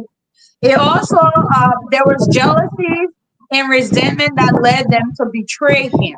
They did not, it's not everybody who's here to cheer you on and say, yeah, but undercover, they're actually very jealous and they're like, oh, look at this little girl. Look at this little boy. Who does he think he is? Like, Dennis just shared with us, right?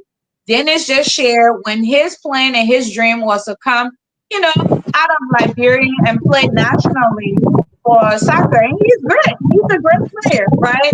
But when he was sharing it, he told us about the obstacle that he faced and the amount of people who downplay his dream and said, where do you think you're gonna go? And now look where he is. He's out of the country. He's making life for himself. But that dream, you gotta believe in yourself. You gotta also put work into it and understand the greater task ahead instead of you saying, well, I'm just gonna tell him, let him tell me. I don't know. What am I gonna do? So let's hear from you and then we can try to get somewhere here. Thank you so much. Good night. You just nailed everything to the top. Like when our topics came up, and then it's a case study about Joseph. Exactly, that was the point. That was the intention that I was going, and you did extremely well. Like you're still on this platform. You're getting sophisticated. By the time you see the topics, by the time you grab a topic, you can just you can just go deep in more than the person who said what I'm thinking about that topics. So you did extremely well. Your analysis is so brilliant. I just want to Thank you. add up on it. Exactly, that was the intention. Dreams, the reality that comes in the spiritual world. Dreams explain some future reality.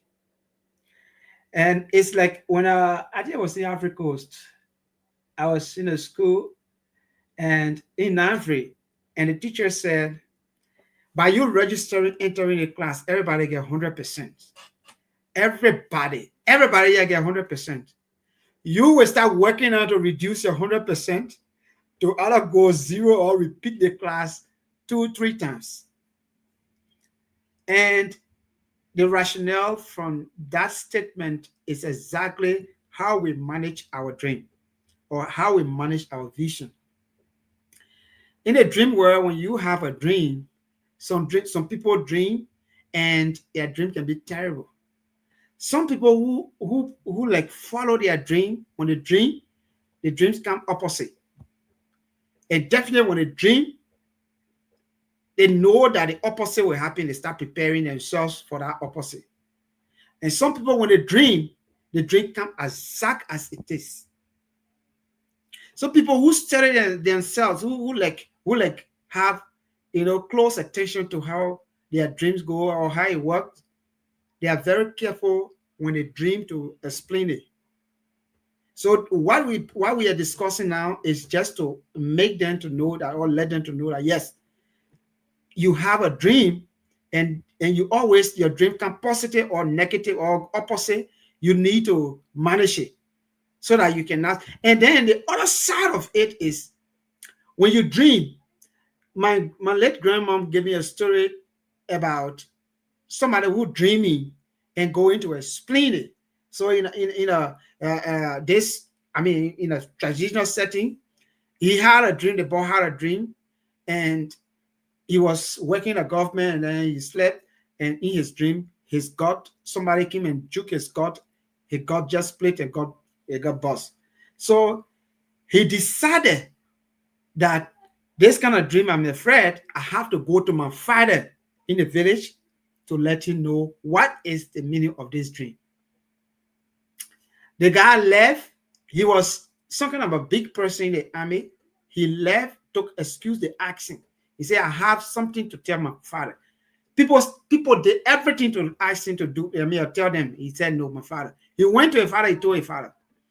His father said, God is with you. You did well to come here and tell me. If you are told anybody this dream and anything they say are going to happen to you. That was the kind of a terrible way that the tradition, our tradition, people who live in Okana Sako, they operated. And so the father has to give some other advice and this some other rituals and what have you. But like Joseph, the other side of it is Joseph. He had a dream, thought that he had brothers that love him and something like that. And we all know the story, telling them his dream. And everybody totally went against him.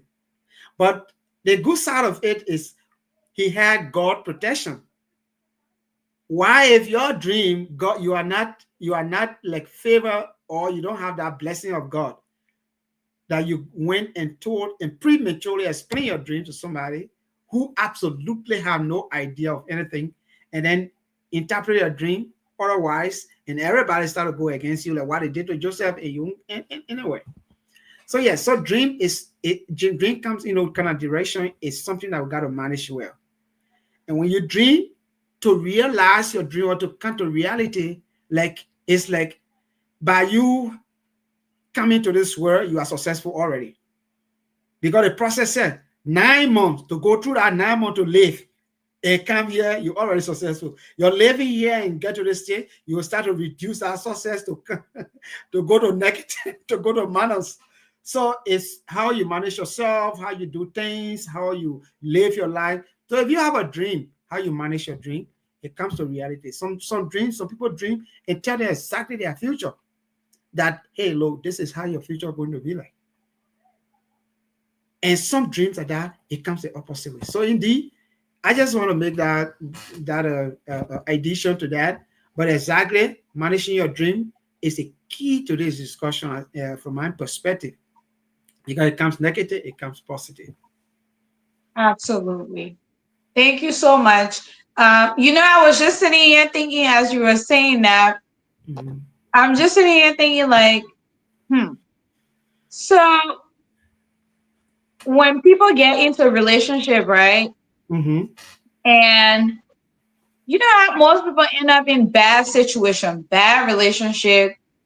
Do Uh-huh. you think it has to do with the spiritual ring, like that dream and that vision didn't align in the spiritual ring? So then, a lot of people are not tradition anymore. They're just, everybody's just going with the flow, and nobody wants to go back to their roots and be tradition. But those things plays role into, our lives and how we run our lives. So I'm just thinking like those people who end up in bad situation, they're like, well, we just didn't match, it didn't work. And then you see certain people go to a medium, those people that read your palm and tells you, well, these lines in here tells you where your life is supposed to end up. This is X, Y, and Z.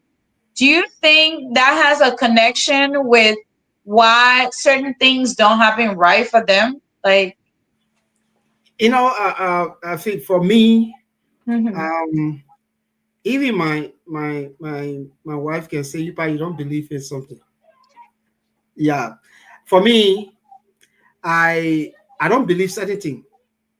I call that a superstition belief. Some people just get on and make up something and just think and imagine and say something.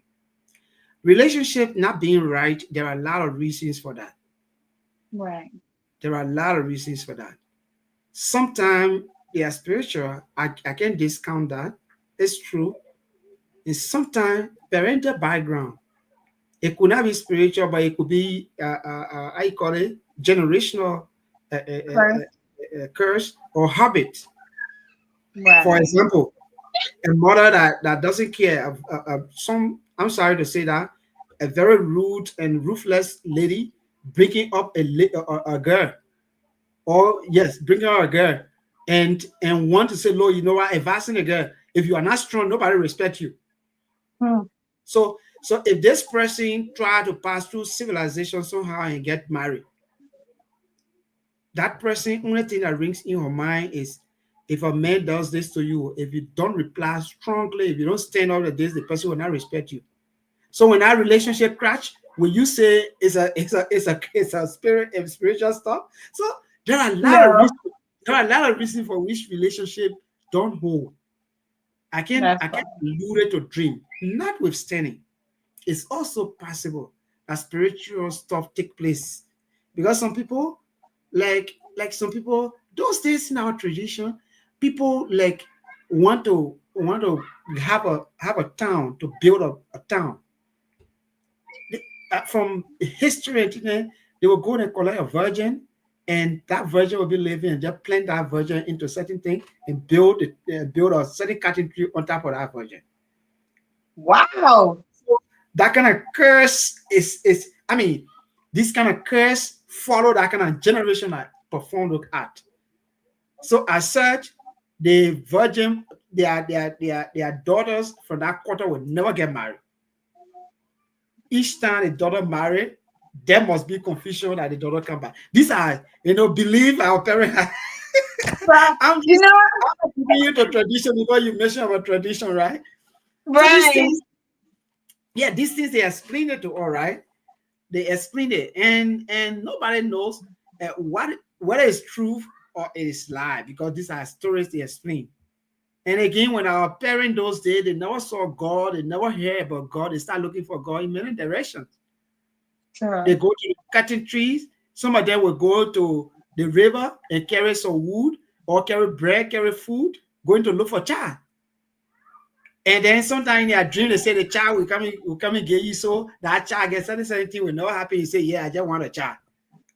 So you go born that kind of somebody. so these are the Yeah. kind of thing that spirit Wow. take place. You it's funny you said that, right? When I was in Liberia before I came, the year before I came to the US, and I remember this so clear because Oh my God. I remember this. I think I was like, what, 9 years old? This was right before I came. Mhm. And I feel like I matured before a lot of people, like 9, I used to cook and do everything. I knew how to do a lot of things. Because my mom, my grandma, everybody, they will tell you whatever you cook, we're eating. If it's pota Mhm. pota, we're eating it. So, like, they taught me how to do that stuff, right? So I remember the year before I came, my brother, the pastor, he's been on here. So we were all living in the same house, right? And he had most of the church members were in the church. And every night at the very same time, I will always have the same dream, like every night. But I was afraid to tell anyone. Like I didn't tell Mhm. anyone about it. I will always wait for my mom to come. When she come and Mhm. visit, that's when I will tell her. Because I feel like if I tell them, they'll probably beat me and say, "Why are you Mhm. lying on people?" you know. Mhm. So I always keep. But the dream, in my dream, it was always because back home, everybody have their bowl.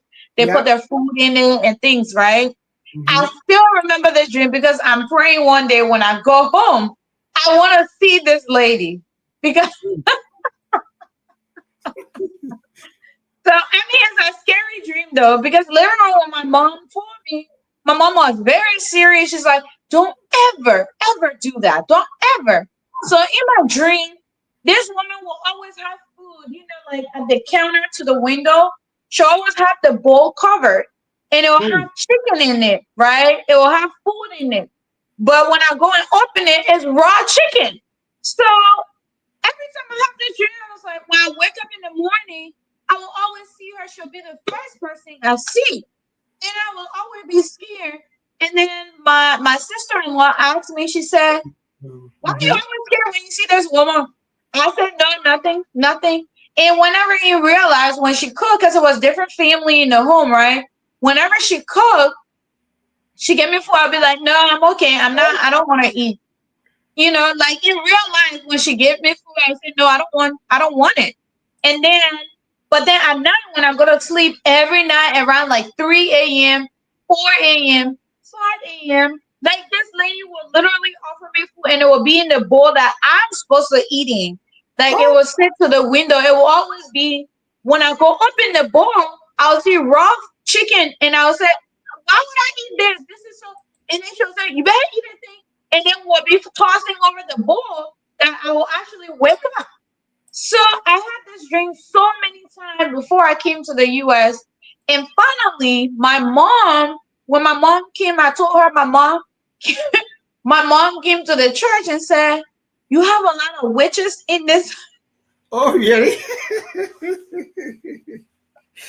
My mom said, "You have a lot of witches in the church and they're trying to initiate my daughter. You you better make sure she," my mom brought me this little Bible, and I remember this Bible. I came to the US. I probably still have it. It's in probably like some of my bookcases somewhere. Mhm. I Mhm. came with like hymnals and things like that. So I had those little blue Bibles that they used to give out like the New Testament. Yep. So Yep. my mom always told me to put it to the Psalm and open it up and put it under my head every time I slept. So since I started doing that, I never had that dream. But literally before my mom did that, like every night the lady would just want me to eat that. Oh, She'll say, wow. yeah, like, and when I go open the bowl, it's raw chicken. And I'm like, why would I eat the raw chicken? And me and her would be tossing over. I said, I'm not eating it. She said, you're going to eat it. I said, no, I don't want to eat it. And we'll be fighting until I wake up. So sometimes I used to be like, why nobody hear me fighting this lady in my sleep? I'll wake up in the morning and the first person I will see is Uh-huh. her right Hey. there. Like, that's the first person I will see. So when my mom came and said, "Yo, church people, they're all witches. They're trying to initiate my daughter into the witchcraft activity, but I cover her with the blood of Jesus. She will never partake of any of these things." And the woman will always be mad when my mom came there Oh to my come visit God. and say that. Yeah, so now when I sit back and think about it, I said, oh, wow. I'm glad I didn't tell somebody because if I told Yeah. someone and they told her, they were Mm-hmm. probably going to try to convince me and Yes. tell Yes. me you know, when I thought about this show, we're just talking about something, I said, maybe that was what was happening. So later on, when me and my husband, like, when we're talking about the things that happened to him before he came to the US too, and you know, when I was telling him, he said, yeah, girl, you are gonna be flying on brooms. Or you are going to be doing a lot of stuff, lot of stuff, lot of stuff. Yeah. He said, girl, you are gonna be flying on brooms. Yes. But I remember my mom told us, she said, you will never be part of that. They will never get you into it, or they were probably gonna create a avenue where I never came to the U.S. Maybe, who knows? You know, my mom said they were gonna tie your dreams. You were Mhm. never gonna make it out of here. You're gonna be part of their whole little witchcraft stuff that they're doing, and then who knows where your life would end up. So I'm so glad. I don't even know how I got that concept not to tell anyone. But the fear was just in me. Oh my God, if I tell them the church member doing that, they're gonna beat me. And I don't want to be beaten. So I will wait for my They're mom going to to tell talk to her. you. They're going to talk to you. You see, these are the Yeah. blessings that can come from different angles. It is God, I really get your time and get you stubborn Yeah. to just respond to that, give you that kind of power. But you know, a lot of children got initiated from that, and Wow. lot of children got initiated from that. In certain time, certain I think certain part of 1994 to towards 96 in the interior. There are a lot of children who used to join the which they used to initiate, and after a war and what have you, you know, the interior power a little bit better. There's a sickness that came. They call it's a madness. Somebody get mad, but the person acting so like intelligent that kind of Yeah. a sickness. The person will be a mad person, but the person will be behaving very intelligent, overly intelligent. So Wow. yeah, that's the kind of madness that was coming around. So the children started to confess that they were the one that were responsible for sending the virus up in the witchcraft arena, and there were certain people who initiated them. You see, so it started happening. Children can get initiated. Wow. Children can get initiated in a lot of ways. They can get initiated. If you are eating our food, apparently you would have been some of those strong person over there, and all your activities now that you're performing well and they're enjoying that, maybe you would have been doing it on our side. I told you, like, oh my God, that lady, I said in my sleep, we will fight. Like, I think at some point I beat her in my sleep, Oh and then wow. I'll Oh, wake that's up because strong. she wants to force me to eat it. And I said, no, I don't want to eat it. That raw chicken. Why would I eat raw chicken? She said, I am mother, you talk too much. Come here, eat the food. I gave you food, you want to eat it. Why you want to eat the food? I said, Is it but what it's I raw wrote? chicken. She said, no, it's not raw chicken. I cooked the thing. I said, no, the thing raw. And I said, like, it would be a huge fight. So I will wake up. Like, I said, she was so consistent. And every night, until the point, some night I don't even want to go to sleep. Hmm. It was like a spiritual fight. And you know, when I told my mom, after my mom and I prayed, my mom, she's a praying lady. Like she, since I've been knowing her, she fasts and prays. She fasts and prays. She fasts and prays. So none of she's like, people have tried things on her, but it never worked because she always sleeps with her Bible right next to her head. And she always prays. She fasts and pray every Wednesday. As long as I've been knowing my mom, every Wednesday, and I'm even shocked at this age, she still does it. Every Hmm. Wednesday, she will not eat. Her food is all prayer from morning to night. She pray and everything, fast and pray. So she told us, she said, "You will never, none of you will ever be part of this because God has a greatest purpose for you guys." And she Yes. always gave her those small Bible and said, open into this, put it right to your hand before you go to bed. You need to pray every night. Every night before you go to bed. Pray and say, I cast out every demon in my sleep. And I'm telling you, from that time I started having that dream. That lady never came in my sleep anymore. I Uh-uh. never had that dream until I came to the US. And I was like, wow. Yes. It was It was so strong. She would have got me because if my mom didn't come early, I probably, who knows what was gonna happen to Would have me. messed you up because you were in them, and that frequency, that consistency would have led you to, what the way she said, let me get try, something like that would have paid off. Yeah. So And then these are even in real life, when she cooks, she'll have special bowl for oh me. my God. Yeah, people will ask her, but why you going always get Felicia food? You don't get it on that training. Oh no, Felicia a hard working lady that she can help everybody. And my sister-in-law said, huh? That don't even make sense. Every time you go, you get special bowl for that again. And she'll tell you she won't eat it. Why you wasting the food? Get all the food, get the food to the electric and then they eat it. I will say I won't eat. My sister-in-law will tell Felicia don't like eating business. Why you always wasting your food? Don't give it to her. But they all don't understand what's really going on because Yes. I see her in my sleep. Mm-hmm. But I was scared to tell all of them. That's exactly what was happening. Since she doesn't want to eat in your sleep, let me bring it Hmm. in your life. Something like that. I'm Yeah, telling you. so the dream word, the dream word is if and then what I want to mention about this is because you know what we got vision, something like a vision. Hmm. A vision is not a dream. Right. Okay, now you could have everything about what you see, what you envision, or what you see in your sleep, or you contemplate, and it becomes something that you see yourself doing something. It's just good to take your own time with it and manage it well. It's just good to manage it well because if you don't, you always have obstacles, and Yeah. that's why people say you have to be slow on speaking of your plan. There's somebody, one of our former vice president in Liberia those days. There was a story. I don't want to call it name, a former vice president, but he was serving one of the president very well.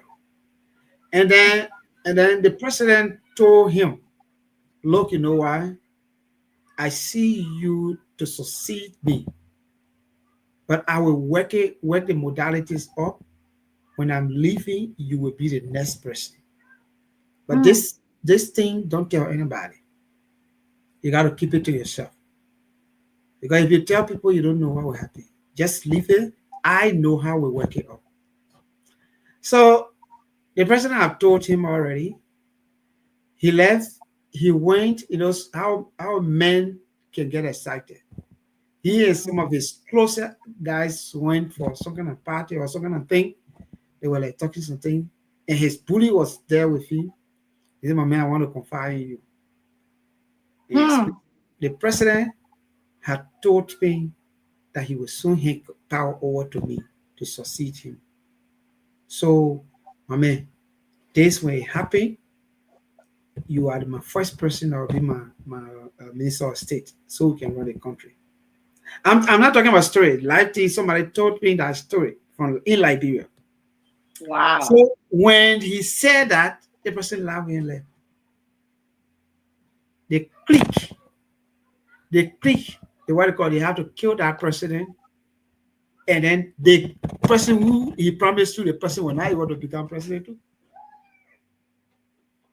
So whenever you mention what is at the edge of happening, Hmm. somebody that you don't know, the best person so much that a lot of people say that preacher will say that say the person only man in your life, in the life of a man that that wish the best out of everything for you is your father. Yeah. Similarly, women, your mother, even though some mothers are terrible, but mothers mothers can do. But for father, no matter how terrible that father is, the father will always wish that his son should do what he did not do. But besides that, your brother, your anybody, there might be a form of jealousy. So Yeah. it's so when that the president, they killed the president, the vice president said he couldn't get a job, and then different group came all over together and took it away. So it came from some of those leaking of information and something like that. So Right. you have to manage your vision well and stuff like that. Joseph did not manage it. It was exceptional with God. And in fact, to realize his vision, it was a crazy thing. And Hmm. other preacher will say God set it up for him, for him to be able to realize a dream that he should go through the tension for him to reach to that level. But who knows? God does, God can do it for now. Who knows that if he were not so, he would have got the opportunity that strictly could go and get it. But because Right. they want to kill this vision, God said, no, you made it the wrong way, but it's the best way I'll make something out of it. And still took him for now well, and he was sold, and then he went through. So yeah, so I just want to make that point because many of us taking missing our vision with dream. The vision Exactly. is not the dream. The dream is a different spiritual world, but vision is something that appear to you, come in your minds, especially when you start thinking about certain things. You can Hmm. visualize where you want to find yourself, especially about that thing. And then Yeah. planning will be the next thing. Too, you gotta be strategic about how you do it to be able to realize that kind of a vision. Okay, it's key to those stuff. Yeah. Yeah. You said it all already, you know. Um, like this year, I have my own. We have so many vision about things that we want to do. We got a lot of things lined up that we're working on as a family. Like even when the show started, I was telling everyone, you know, right now at our age, our plan is to line up how we want our end of life to be. You know, a lot of people don't want to talk about, you know, your end of life, which is when you're getting older, your kids are going to get older. Yes. Are you going to leave the burden with them when you get older? There's a chance you're gonna get ill and sick. There's a lot of things comes with old age. Like, you know, where do you want to stay in the Western world? Are you gonna retire home? You know, just a lot of things we're preparing ourselves for because you never know these days, like what's really gonna happen. And, you know, I saw a video online that was very, very disturbing. I came across it and apparently, this couple they had planned to move back home. Like over the years, they've been sending money, you know, for a family member to build them a home Oh and my God. everything. Yeah, and then when they finally, oh Anna, you're coming in. We're about to close. Big Welcome, time Anna. difference. You just sent a message that you were live, so I'm confused. That was Amazon. Oh, that was an hour ago for you guys. Oh my God. Yeah, I keep Are you forgetting still about in the the time same state? difference. No, we're not in the same state. That's why I always get Okay. confused. Okay, yeah. then. Le- Well, you can kind of give you a little input and then we close. But what I was saying, right? So the couple they went home just really quick. So they ended up like when they got home, their family member didn't even build anything. And this Oh, guy, their family has sent thousands and thousands of oh, dollars wow. to do this project, and then there was nothing to show. So of course, you know, desperate mind always come up with desperate things, right? So when the man and his wife got back home to Liberia, he told them it was late. So he's like, "Oh, tomorrow we're gonna go see the property because it's late right now. So tomorrow you guys just sleep here in my home, and then tomorrow we'll head there." But you know, in my mind, the first thing I started thinking, like, what? What do you mean? If my house is already done, why can't I get somebody to take me there? But anyway, you know, you know how we are. So he said, okay, well, we'll stay here, and tomorrow morning we can go there because it's far. Why you can't go to When hotel? that's the only thing I'm saying, you know, the cheapness business that in us is just crazy. Sure. So, but anyway, he went to go sleep there, and I'm pretty sure he must have had some feeling that the project somebody must have said something to him. But when he got a hit his wife when he went to bed, they never woke up again. Oh my They God. never woke up. They never woke up. They find the body. This is real life thing. I'm telling you. I saw it on Facebook Wow. recently. My man and his wife didn't wake up. They found them with foams in their mouths, laying there. They're dead. Yeah, they're It dead. happens. That happens in my country all the time. You can't have a banana because it's bad. Hey. It happens in my country all the time. Even when you travel abroad and then you Hmm. come back home, you don't tell people that you're coming. You just show up. People Yeah, will not, real enemies will not be happy that you did not tell them that you were coming. But anybody that loves you genuinely will understand the reason why you're coming and not sharing your plans because people are evil.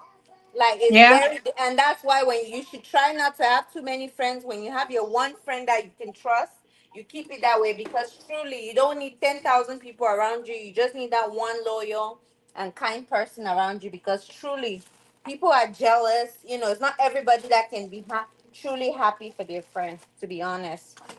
That is scary. That Yeah, in is It's my so country really it happens. scary. It happens all the time. Like, okay, let me tell you guys a story that just recently happened too. A guy, Hmm. a guy won. You know how you can be struggling and everything, and then you get your scent contract, a lot of money, and then you share your friend. It's like, oh my god, I got a contract, and then your hey. friend says, oh, I'm so happy for you. And then as soon as he told his friend that, oh, I got a contract, his friend invited him over that evening to celebrate. And then his friend got there, took him to a bar that he's familiar with, paid the waiter to put something in his drink. Okay, so he took whatever he gave him to put in his drink. The waiter put it, came and served the guy. Then when they got home, the guy started complaining about his stomach hurting. And then as he was complaining that his stomach was hurting, the guy, his friend was like, oh, it's okay, maybe the food was just not good, it was probably not well cooked, maybe it's food poisoning, trying to buy the guy time so he can die before so he can, before he gets there. So Right. by the time the guy said, please call the emergency for me or whatever, the guy delayed and then he didn't make it. He was almost like gone. The guy told him that, oh, he noticed that people are going to start suspecting him since they live in that house. They are friends together and they last saw them together with a couple of their other friends.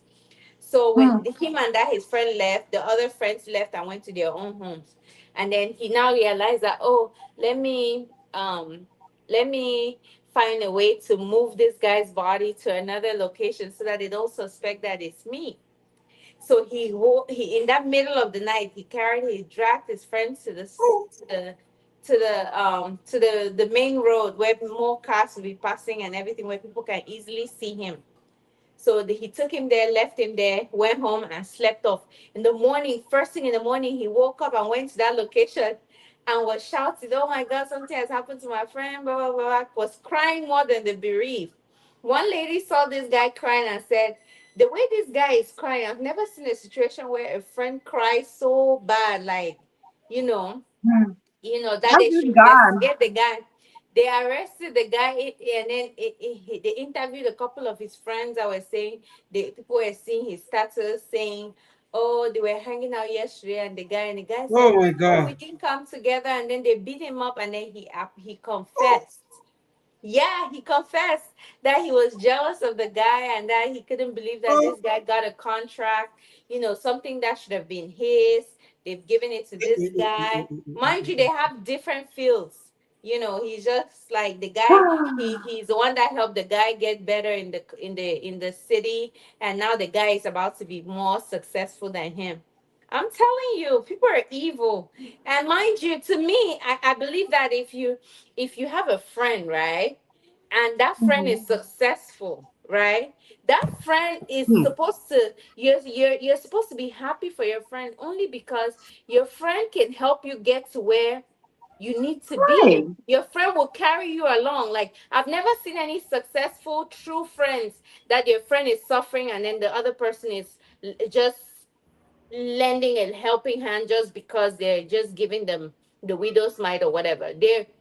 A true friend will say, okay, I have a really good paying job. How can I get my friend a job here? Hmm? Or how can I how can I sponsor my friend to do a business for herself or himself, so a lot of times people tend to be jealous, but they don't realize that jealousy is you accommodating the devil into your home.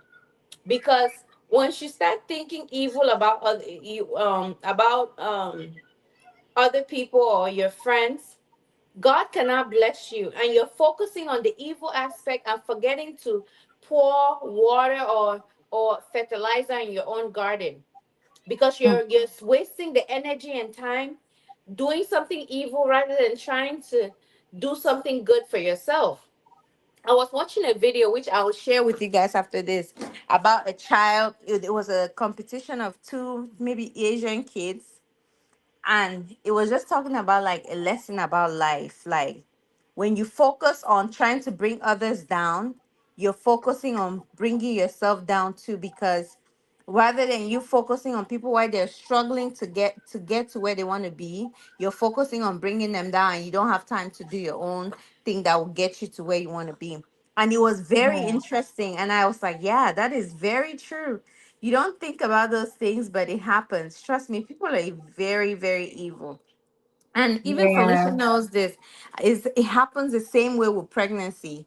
When you're Yeah. pregnant, they say, and anybody knows me. I don't. When it comes to showing myself on social media pregnant, I don't do that, because you don't know who is looking for that baby. We don't know the evil eyes that are behind, looking to see what's happening with your kids.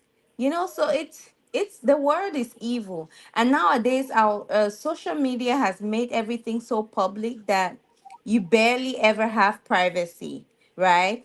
Back in the days, we had the limited minutes, the limited data type of thing, where you spent your life on social media wisely. You couldn't just go online and spend 10 hours a day doing nothing. Anytime that you went online was probably to search an article that will help you for a better information, not to look for evil ways to hurt someone else. And I think that it's very important for people to remember that, what goes around comes around. When you Right. treat people badly, you don't know who um you don't know where your angel could have been. I don't know if I'm making sense, Mr. Walter. You Yeah, are. I'm getting you. Like, you can be Absolutely. mean to somebody, but you don't know that that person will be the one to help Yeah. you. So I'll tell you guys a funny story. When I was growing up, there was this girl in my neighborhood. I never used to talk to that girl. I'm not sure why, but I don't remember why. We didn't used to talk. So we Maybe went you to guys, this. maybe you guys are looking in the same direction. No, we weren't. She was not. I was a speck, and she was And, definitely not a and speck. that is common among Oh, guys, right? No, they were two beautiful people. Ah, no, One person yeah. wants to stand out. And no. It and wasn't. and We you will weren't. see w- you will see those boys running after I I don't. know. I don't think. I don't think we were competing over a man. But anyways, No, not you're not competing, but like everybody wants to show that they're the prettiest in the and neighborhood. what can happen? This is what can happen. Uh, the two person will be looking at one guy, but this They guy don't know. is looking at different. The guy is looking at different thing. Another guy is looking at them, Right. but not attention not to the other guy looking at them. that's funny. But no, This I thing, don't. I don't. I like I just don't go think away. that was why. I don't think that was why. But I hope it Yeah. wasn't. But long You hope. story short, long Yeah, long but story. boy. She probably thought you were doing too much, acting like you're the prettiest, and she thought she Maybe. was the prettiest. Exactly. Maybe, I don't know, but long story short, we had a river not far from our home where we used to go, a stream where we used to go wash clothes. So there's a deep section of that water that we used to go dive in and play and Oh, have fun. So we that must went be that better. day. I don't know what happened. It rained. So the water was deeper than I thought, and I missed my step. And I Wow. was drowning. Yeah. And I was drowning. Seriously, that girl happened to be at that stream that day, do you know who saved me? It was that girl. It Girl, was there's You me a are and thing the that I inside. do for me, G. Need you when I take you, girl. exactly. You are- And and imagine if, yeah, me and her never used to talk. Everybody knew we were like enemies or whatever. But this girl Oh wow. saved me, brought me out of the water, took me home, and everything. And after that day, believe it or not, I was nicer to that girl. I treated her well. Sometimes when I'm going to play with friends, I'll invite her, but Did you tell this, her thank you? of course I did. But, but then you're Wow. drowning, you're looking at that person for help when you know very well that you hated that person. But you know and this should be a lesson to everyone who's listening. You don't know who is your destiny helper. You don't Right, know who can make a difference, who can help you get to your yes. So it's very important to treat people nicely, because you never know who's watching. You never know who can help you, because this life, it, like they say, is very, very short. It's so short that you don't even know when is your last, or when how much time do you have left. So being jealous of somebody will not take you anywhere but drag you back, because the energy that you're using, you're housing that negative energy and being jealous of that person and looking for energy to mess that person up. You never know, that person could have been the person that will uplift you to where you need to be. So I My would like question, to. so Anna, my Hmm? question. I don't know if you were like following the topics we're like discussing today, but your closing, or let's say your last comment, is just in line with people needed in line with the topics, like dream, and we can say vision or your dream, Mm-hmm. explaining prematurely, explaining your dream to somebody, the Mm-hmm. pros and cons of doing that. And Okay. like you end with a statement that you don't know who you're going to meet tomorrow and stuff like that. So you got to be nice to people. It almost align with, if you explain your dream to somebody, the person should be able to be mature enough to say something else. The person start to envy you. Um, the person may not know what you become tomorrow. Similar thing like what happened to Joseph. Those Yeah. same people who envied him and placed him in a well, and Joseph became the prime minister. They couldn't even know Joseph when all of them were like freaking hungry, and they were like mess up. They didn't even know Joseph, and Joseph, yet Joseph still knew them, right? When they went for food, he still knew all of them, those that put in the well, and the person who said, no, no, I'm not taking for them and sell him. He knew every one of them, but he never knew him because he never had right. It's hot, a right? thinking he would have been that person. It's hot, Now, right? what could be my question is like, since we are closing, what could be your own word? We have given our perspective about it. What could be your own perspective about uh, dreaming and explaining your dream to somebody, maybe friends, any other person like that you see, and telling the person about your dream? What you think could be the best thing to do? It's Anna. Okay, that's a very good point. Thank you for bringing me back to the topic. I was going off completely. Okay. I do. Yeah, we're So, about to close, ma'am. oh, so I should stop. No, Just he's trying to get your I just want conclusion. to Oh, give you something um, to. I definitely don't think that sharing your dream is a bad thing.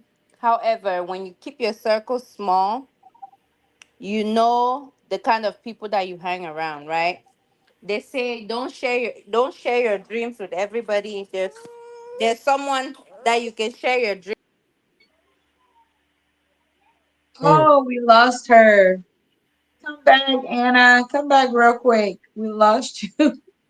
I think she accidentally closed it. yeah. Um, let's see if she's gonna come back. Well, But this is a really, really nice and interesting topic. yeah. And So you know, yeah. Oh, she's coming everybody, back. She died for Hello? you. Yes, Yes, can you guys hear me?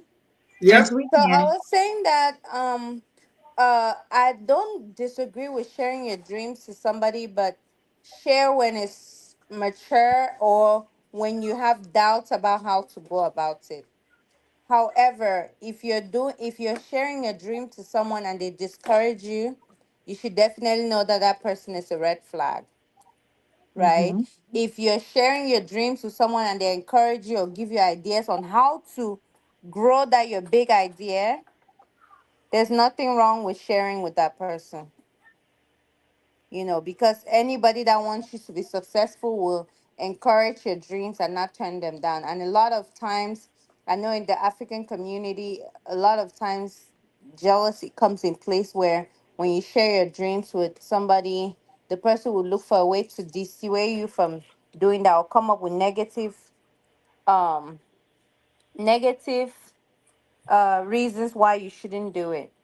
And when you see those kind of people, you run away from them because they're not going to help you to get there. You have the vision, you have the dream, you know how big it's going to get. That person may only have knowledge on how to maneuver your dreams, they may not have an idea of how big you want it. So you can have that idea, sharing with that person is not a bad thing, but getting the opinion, if it's more on the negative side to stop you from getting to your dream, then don't do it. Don't moving forward, don't trust that person, don't talk to them about your dream. Okay. Thank Yep. you. Thank you. Wow. Yeah, Okay. Yeah, I that think was we good. I think we're going now, right? We Yeah, you want to yeah, give your closing? yep. So thank you so much. I want to say thank you guys for keeping the show up. I pray to be punctual now. I just finished with my course and Nice. I'm waiting for my certification now. Uh, I'm jealous. I'm still doing mine. oh wow! And right now, waiting for my license. It was so much a long study. But Nice. yes, right now I'm waiting for my license. I will soon be a licensed financial advisor and financial. Yeah, So, congratulations. it's a lot. Woo. It's a lot we're putting to it, and yeah, we will get the reward soon. So thank you so much for bearing with me. And maybe yeah, many times we wanted to be on the show, but again, like at this time, I will be studying to be I able. know. It's like a self-paced learning, and you are bound by time. So Right. you need to work, you need to study, and I'm telling you. you have to be taking tests. Whether you open a book, you will not even make anything. So you gotta read. So it was crazy along the way, but thank God that we are here, and I want to be grateful. We're going to be part. We're going to be. Sometimes may not be, very accurate, but I think we'll be parts as we go along. So thank you Yeah. so much for holding the ground. I know you are the doing, you are the mother, so thank you so much. Yeah, Thank you. It's been time lately. Oh my God. My yeah. schedule's been crazy too. Oh, Mhm. but we'll make it. We'll survive. Sure, sure, sure. Yeah, you can drive the page. You can drive the show. I mean, it's interesting, and I believe you. By now, there are some people who will always want to hear you, want to hear the show coming on to contribute and something like that. So it's something that we gotta keep it up.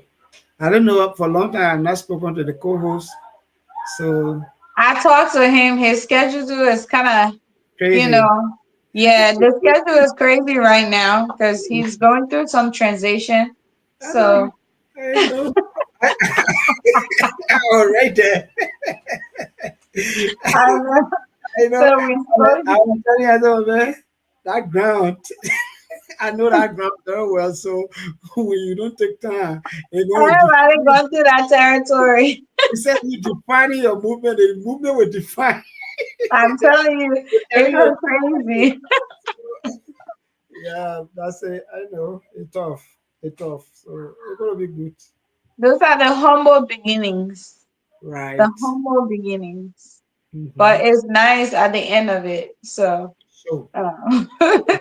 That's So why here we everybody are. says. That's why everybody says and give everybody courage. That look, you know what? That's a tougher time. And it's, the wave is going to settle, and you're going to get Yeah. something going better. So yeah, keep Yeah. it focused. That is when you keep the focus. Right. That's the If, key. if you allow the situation to define you, then obviously it's like you having a vision, explaining it to somebody who totally did not, who totally against your entirety, and they say, you know what? There's some of the things people used to tell me. I mean, we're about to go, but the story hitting me. Yeah. Something some people started to tell me, the man, yeah, you can't hear. You not go do the warehouse job. You can't be better yet. I know, right? That's what I hate. You will not make it. You will not just as raw as that. And that's what people will keep saying. I said, but and sometimes the situation can really define a statement. Like you say, Or they'll tell you you have to do the nursing job, right? that's it. That's it. And the fun about it, I started I started something like that. A friend of mine myself went to the school. He said, he looked at it for long, he looked at Mr. Peterson and said, yeah. He said, so that the thing will do. I said, well, so you know, when they came the CPR with, I don't teach you the DAPA, yeah, teaching the Yeah. My husband refused to do that. He said he'll never do it. so they brought that dog that looked like a female. Yeah. So when you see the face, you're like, oh, old lady. So my friend look at look at the dog and I said, so depressing. Not assume that a human being laying there, that woman laying there. So I don't want to catch it. Like you are doing that. Who was going to change that? You are chef. Go change that. That was the end of all of our our pursuit to go after the other job. We said no. We're not doing it. Yeah, to No, them, it's that funny. was not It's like funny. Those are those humble beginnings.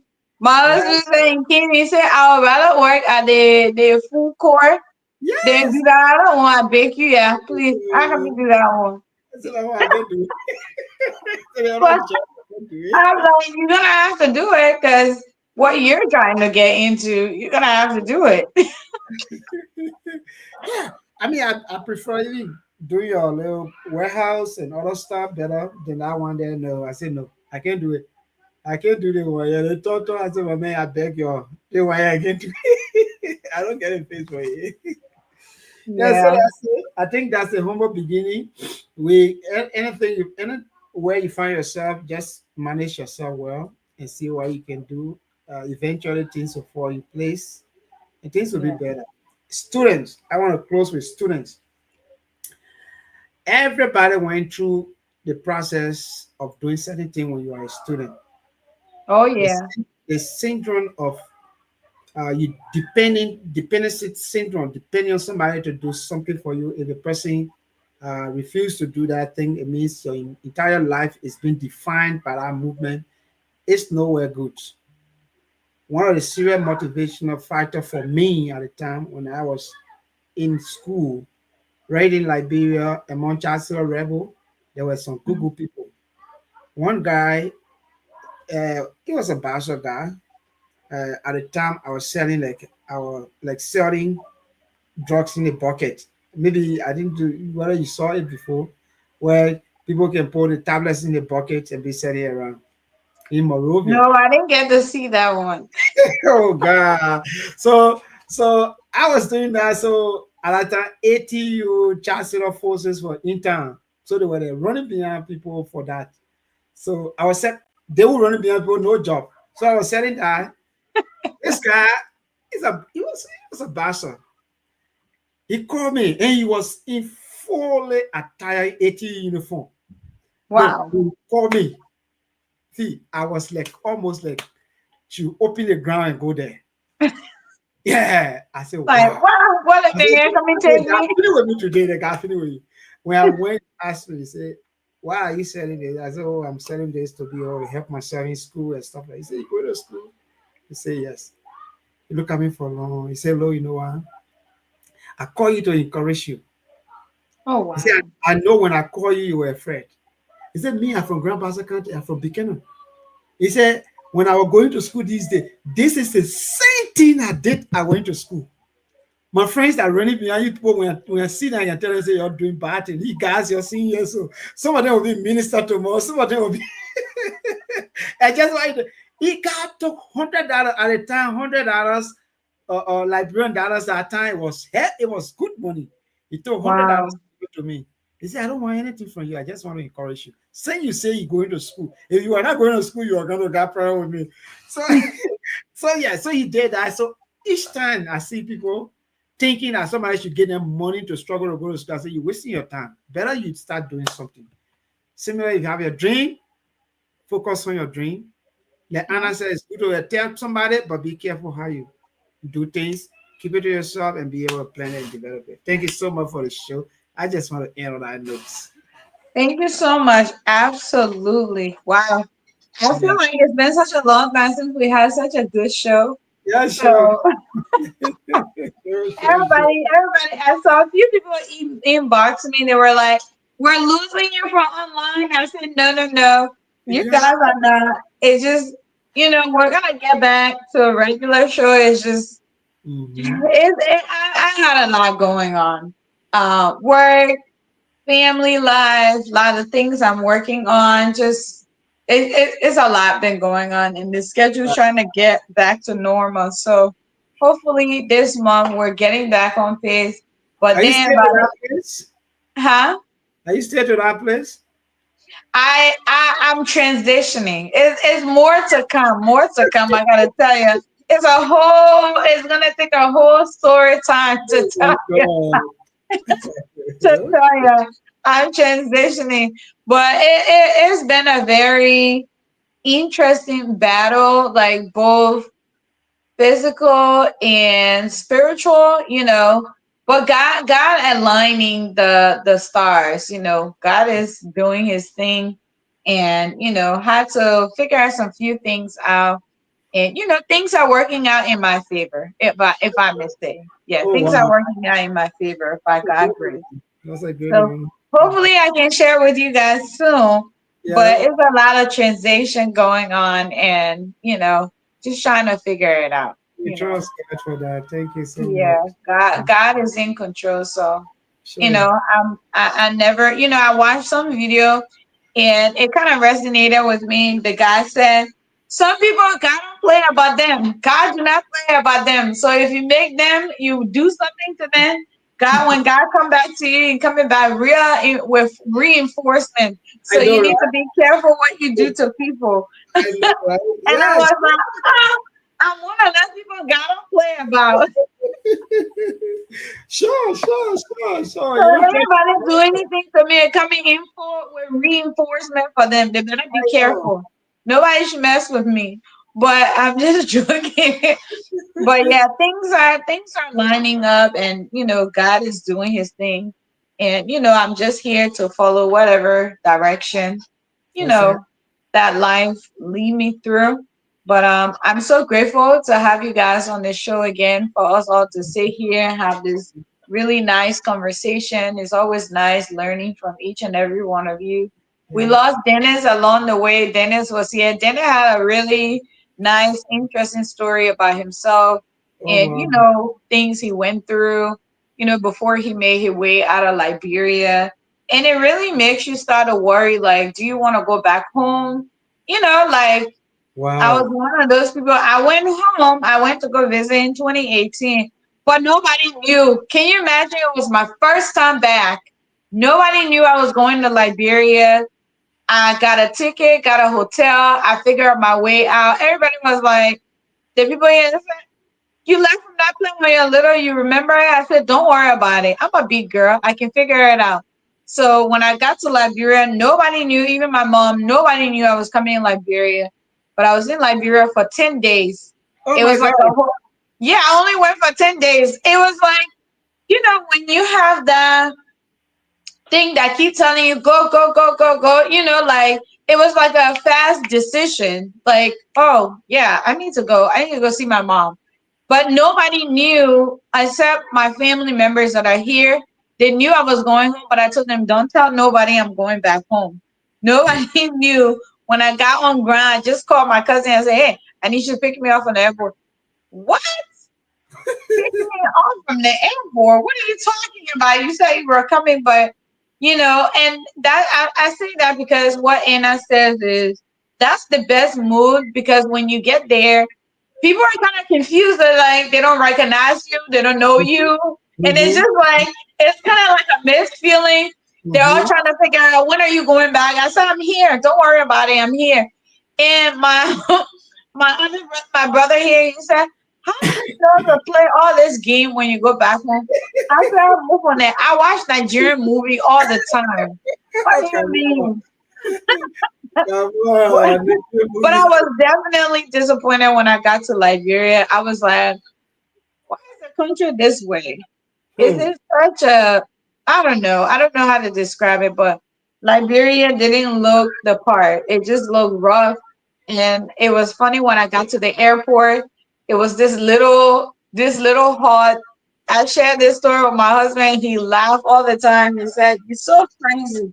How you gonna go ask the people there, where is the baggage clean? I got there That's the and this question you little asked? I got there at night. So when I got there, because I was in Morocco for a day, I had a friend there and I stopped to see her. So we hung out for the whole day. And then my flight's supposed to pick up the next day to get to Liberia, but it was delayed. So we ended up getting to Liberia like around 1 a.m. Hmm. When I got there, they were like, oh, welcome to Rabbits Airport. And I'm looking around ready to take my videos, my phone in my hand. And I'm looking through the room, I was like, why is this so dark? And then the other people in there, they said, oh, you just see it. Oh, you left me here. What is? I see. Welcome to your country. And the country here. Let's get down to the airport. We got down to the airport. And then I'm like, this is the airport? The guy said, you better get there and go get a bathroom in the back of the plane. You sitting there and asking me, is this the airport? So I got there. You When know, I said go to the print, go to the printer. the plane said go get a bag. No, you see the crazy thing I did? I ran out of the plane because I wanted to use the bathroom. I said I'm going to go use the bathroom. I got in there. I asked the lady, I said, oh, where, where, where's the restroom? The ladies' room? The woman looking at her, she said, what room I get at? Where did I get it? Where I get it from? Mom, turn around. Look behind you. This is the boys, the girls, the men, the woman, everybody buy from here. I said, okay. So where do I get my baggage? Where is the baggage claim? She said, go use the bathroom, come out. I'll tell you where it's located. When I came back, the lady telling me, she said, they play, why you standing here? You just gotta turn around. When you turn so, that's the bathroom. When you turn so, this is where you pick up your yellow car vaccine. I said, I already have that. She said, okay, don't worry about that. When you turn on the other side, you look behind you on the other side. When you look at it, bring your bag here, then you get your bag. Like your baggage clean there, okay? We're gonna make my Liberia. And if not, go right by us after that plane ticket and get a bag from there. Okay, how many bags you bring? I, Wow. see, listen, the thing I'm telling you, I'm sitting there looking like, what? Is this a prank? At least What your own is was better. Your experience was even better. My own. really? When I got to the airport, the airport was very small. Like from the plane to where you're picking up your bags, it's like it's a less than 5 minute walk. What are you It's talking like about in Sierra Leone? no, No, Cameroon. Where? Cameroon. and Where? then and then Cameroon? everybody expects you to bribe as you leave, Yes. as you get out of the plane. You have people rushing you with your hand luggage saying, can I help you, can I help you? They're making it seem like they're helping, but they're expecting you to give them money.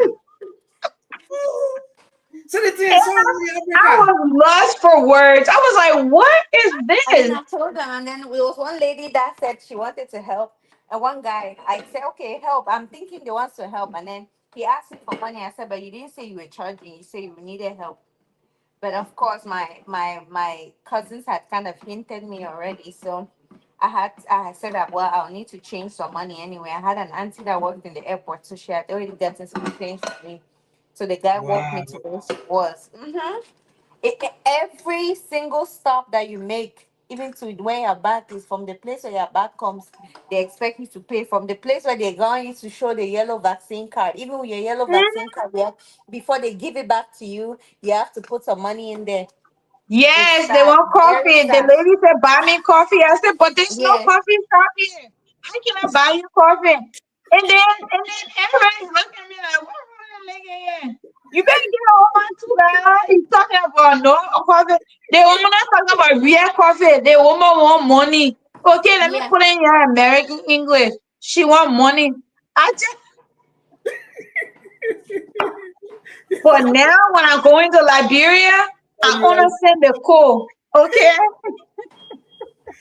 And the funny thing is that they know that you're foreign, even when you sound like them, which is so sad.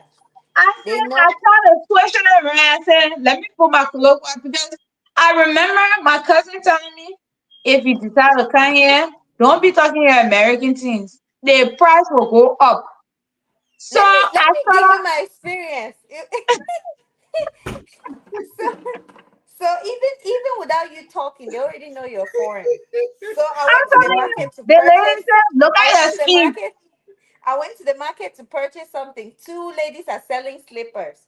A price from this one. This one says 5,000 CFA. The next person says it's 2,500 CFA. And then she What? said, "Oh, come, I'll give you a good price. I'll give you for 2,4." And I said, "But you just told me 5K. So what's the difference?" So they know the different person. Then someone else came and asked Yes. them that, if somebody, while I was standing there, after they have given me two different prices, they came and said 1,4.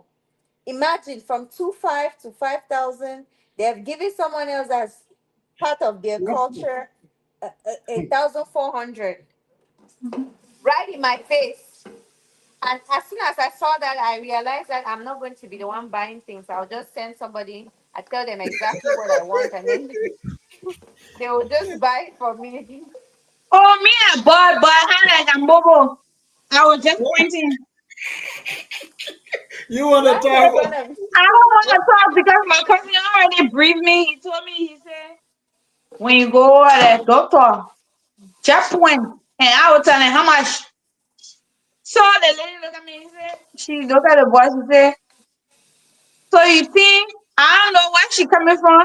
Look at the girl's skin. The girl's skin and my skin look different. Better move on in my face. And the Oh my woman can see the thing she want.